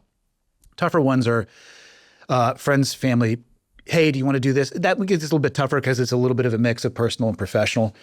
But I am at a place where I know that I have the tools that I will be able to sort whatever comes my way. And by relaxing a little bit and white knuckling it less and not having a specific target that I'm throwing darts at, it has actually provided more opportunities for me than anything else. So yeah, I wish I could give you a specific answer, but truly the realization that I know I'm prepared for whatever comes next is actually what I'm the most excited about. Very cool. I can sense your excitement about the uncertainty about exactly what it will be, but the certainty that you've got a process that's now well worked out within you that just emerges and that it's going to happen. When I first got out of the military, it was almost crisis mode. I was working for the strength and conditioning company as my initial bridge out, and I'd been doing so on the weekends, moonlighting. So I had, from an economic off-ramp, I went from making what I was making in the military to what I was making for that company. There was a slight increase as opposed to a decrease, which is great. Until that ended 16 months later, when I quit without having another job lined up whatsoever, and then went into the garage and started selling things on Craigslist, which is a really good way to meet really weird people. If you haven't tried it, give it a go. Maybe meet them away from your house, or, meet them down the street somewhere. But it was, for years, am I going to have enough money to pay the bills? Am I going to have enough money for the mortgage? What am I going to do? What am I going to do if somebody doesn't reach out with an opportunity? Built I would say more, I was going to say a toolkit or a skill set, but it's more a mentality than anything, to realize that you can solve what does come out, and you can kind of build on your foundation of the work that you have done, and that can slowly build out over time. It takes time. This is not something that happened in a matter of 1 year. This is well over a decade at this point. But getting out of that survival mode and just having the ability to assess opportunities from a place of, do I even want to do this? As opposed to a place of, I feel like I have to. Man, you want to talk about a sleep score difference. Totally. Oh, can relate. Can relate. Oh, it's a world apart. Yeah. And you've earned it. But it takes time. And that's what people don't want to see. It's the overnight 10-year success, which, again, I'm sure you could point to somebody who has that. Does that scale broadly? Yeah. And it doesn't last. I don't know anyone that came up quick and it just had like a step function where it's still going. It's continued on the vertical forever. Yeah. And again, it's an outlier. Cool, totally get it. And 2 thumbs up for that person. But for everybody who thinks they're going to replicate that, even by doing exactly the same things, hasn't been my experience. Last question. You talk about the price of success and just acknowledging it. I wouldn't want to scare anyone out of going after their dreams. I would. That's what I'm here for, Andrew. Either short-term or long-term dreams, because I'm like pick the target and go after it. Yeah. I think 5-year increments are really good. Anyway, that's just my bias, but there is a price. Yeah, I could list off the number of things I missed or didn't do or failed or whatever. You certainly talk about some of those, and they can go from, the many small things that one can miss out on that in total turn out to be bigger things. And then there are like key moments that, people miss. And maybe let's just get your thoughts on gauging the price of success. Should people have a sense of what their line is before they, jump into the line of pursuit for their goal? Or do you think it's just something that, you just got to learn by experience? I think until you learn through at least a little bit of experience, it's hard to gauge where your line is. Because for a while, you just don't know what you don't know. And maybe we live in a world where information is more accessible, and so people can figure it out. Like my middle son as an example. It was fascinating watching my kids use the internet to bridge gaps in knowledge. Going on to my middle son specifically started 2 businesses when he was in high school. He started a window cleaning company called Peeping Tom's Windows, which, but by the way, I came up with both of these names. That was the only marketing help I had. And he had a Christmas light company that was called Epstein's Lights, because they're not going to hang themselves, right? Again, I came up with the names. He had to go door to door. But everything to include LLCs, equipment, it's YouTube. How do you start an LLC? How do you get a business license? How do you get insurance for a window cleaning company? So I think when you and I were growing up, you were kind of out there smacking your head against the wall a little bit, unless you could find somebody who was exactly in that profession. So when I was in high school wanting to be a team guy, I didn't know any team guys. I mean, I knew Charlie Sheen, but who didn't, right? Documentary movie who probably inspired thousands of people to join the military. And then they get there and like, oh, this is all made up. Damn it. Except for the opening scene where he's shit-faced, wakes up in the ocean, relatively accurate. Beyond that, though, don't take that movie seriously. You're not jumping off your Jeep over the bridge in, Chesapeake to get to work. I didn't actually run into a SEAL to get beta from until I was in the military. So I didn't even have access to that. I saw this when I was an instructor. There are websites that list every single day of training with relative accuracy to everything you're going to do that day, which actually the instructors were pissed about. And then I realized, oh, that's a good thing. That plays to our favor. Because you were an instructor. I was an instructor. You can then remind them how much time they have left. You can play the time game in reverse with them. But again, growing up, I didn't have a real good place to get this information where my kids do now. So I think there's an opportunity, if you smartly use these tools, that you can maybe learn a little bit more and at least get access to some of the mistakes, or just the mistakes that you would naturally make because you just didn't know. Like you probably could do a window cleaning business, but you might get in trouble from the city because a year into it, you didn't realize you needed to have a business license. Like, okay, you could skip that because you could go to the internet and find out what you need and the requirements and all that stuff. Much like you, I don't ever want to tell people that they shouldn't pursue their goals, both short-term and long-term. But I am now of the opinion, as I get older, that I would rather have people arrive a little bit under this massive lifetime goal and be a really happy, really fulfilled, really enriched person than somebody who carves out everything from their life experiences, social experiences, family experiences, holidays, and they get exactly what it is that they wanted and they have nothing. Because I think both you and I know people who from the outside, oh my God, the money, the fame, the fill in the blank, they're not that happy, but they have everything that they wanted and they have nothing. That sounds like hell. I'd rather have people fall a little bit short of that and be really happy about where they are. But it's tough. I mean, how can you be prescriptive with that? How do you say, aim for your goal, Andrew, but just a little bit short? That's a shitty fortune cookie, Try Right. hard, but leave some for yourself. It is a tough one. And if people at sort of top 1% of their careers were willing to open the veil on their lives and show what, Christmas Day looks like for them, or what, New Year's Day looks like for them, or a typical, Friday evening looks like for them. Yeah. A lot of people would probably rethink their goals. I think it would shock a lot of people. Mm-hmm. And again, I don't consider the people we're talking about, I mean, these are publicly facing people. You could look at them and think that it's perfection. And we have a little bit of social circle overlap, and I've rubbed elbows with a couple of these people and kind of leave with the perception of, man, you have everything, but at what cost? I just don't think it's worth it. Yeah, I don't think it's worth it either. And it sort of brings us to elements of our prior conversation about when things really, drop into the trench for certain people who are, at least from the outside, doing incredible in their professions or their craft. I think there is a place to find balance on the whole. Maybe it's like first 50 years, you just, I'm talking to myself, right? You just grind it out and then you go, okay, cool. Like someone said it, I didn't say this. I think it was Naval that said this. Like one of the reasons to win the game is so you can stop playing the game. So you have to sort of define what winning the game is, and that's different for different things. But that portion of your book really got me thinking, you know? Money is an interesting aspect.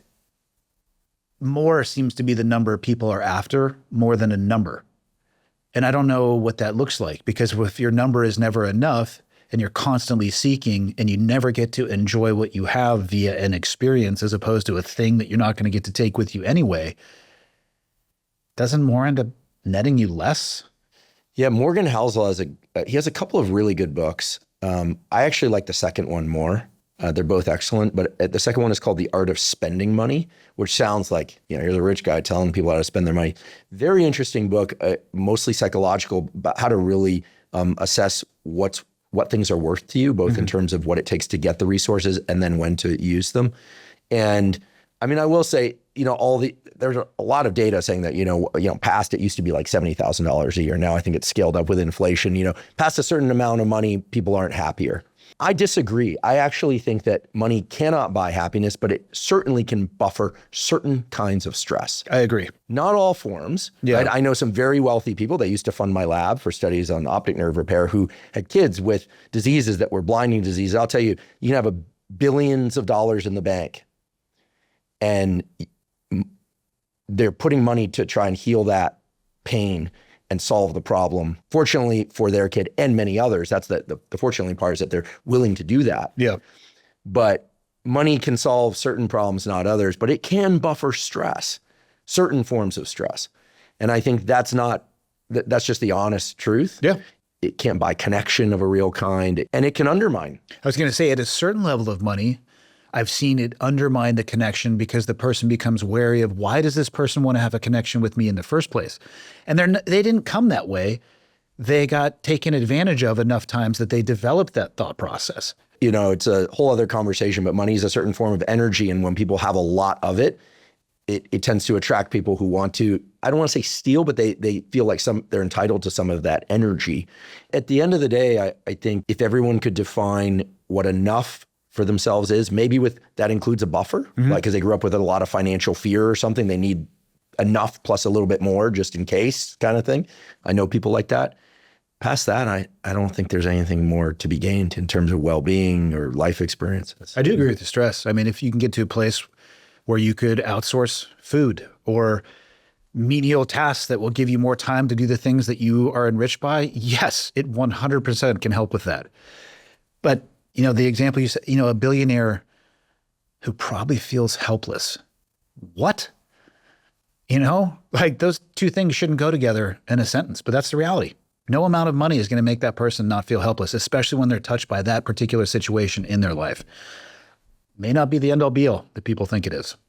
Well, Andy, loved the book. I know I've said that many times, so I don't want to diminish from that statement by saying it too many times, but it's an awesome book. Thank you. Really has changed my life for the better. I've been recommending it like crazy. I was in New York last week giving a talk to this group, raising money for a different laboratory. And they said, what's the difference between people who are like 11th to 100th in their profession versus the top 10? And I said, well, so much of it is about how they allocate their energy. And I found this tool recently in Andy's book, and I've been talking about the book like crazy because of the practical value that it has, and also the potency of the true life examples that you give that really extend to everybody. I know we talked a lot about teams and guys and stuff, and everything in there really is of benefit. I say this with certainty to men, women, boys, girls, young and old. So much value there. You're clearly a get after it kind of person. You're also clearly very reflective, and whatever friction it took to write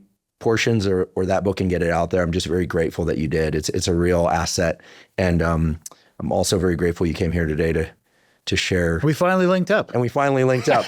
I have to say, Montana is my favorite state in the entire country, and maybe my favorite place in the entire world. Many years ago, I dreamed of living there, and I love hiking in Glacier. And yes, they do have real bears there, not like in Yosemite where they have bears, but not the kind of bears that will hunt you. So wear your bear bell. Story for another time. Grizz actually got somebody not too long ago. Oh, really? Yeah, in Glacier. Yeah, wear your bear bell. Hang your food, wear your bear bell. But listen, man, you're doing amazing work. And we'll put links to all the things mentioned. But thanks so much. Let's do it again. Thank you. I appreciate it. Thank you for joining me for today's discussion with Andy Stumpf. To find links to his book, Drown Proof, which again, I highly recommend everybody read or listen to, as well as to find links to his work and to his podcast, please see the links in the show note caption. If you're learning from and or enjoying this podcast, please subscribe to our YouTube channel. That's a terrific zero-cost way to support us. In addition, please follow the podcast by clicking the follow button on both Spotify and Apple. And on both Spotify and Apple, you can leave us up to a 5-star review. And you can now leave us comments at both Spotify and Apple. Please also check out the sponsors mentioned at the beginning and throughout today's episode. That's the best way to support this podcast. If you have questions for me or comments about the podcast, or guests or topics that you'd like me to consider for the Huberman Lab podcast, please put those in the comment section on YouTube. I do read all the comments. And if you're not already following me on social media, I am Huberman Lab on all social media platforms. So that's Instagram, X, Threads, Facebook, and LinkedIn. And on all those platforms, I discuss science and science-related tools, some of which overlaps with the content of the Huberman Lab podcast, but much of which is distinct from the information on the Huberman Lab podcast. Again, it's Huberman Lab on all social media platforms. And if you haven't already subscribed to our Neural Network newsletter, the Neural Network newsletter is a zero-cost monthly newsletter that includes podcast summaries as well as what we call protocols in the form of 1 to 3 page PDFs that cover everything from how to optimize your sleep, how to optimize dopamine, deliberate cold exposure. We have a foundational fitness protocol that covers cardiovascular training and resistance training. All of that is available completely zero cost. You simply go to hubermanlab.com, go to the menu tab in the top right corner, scroll down to newsletter, and enter your email. And I should emphasize that we do not share your email with anybody. Thank you once again for joining me for today's discussion with Andy Stumpf. And last, but certainly not least, thank you for your interest in science.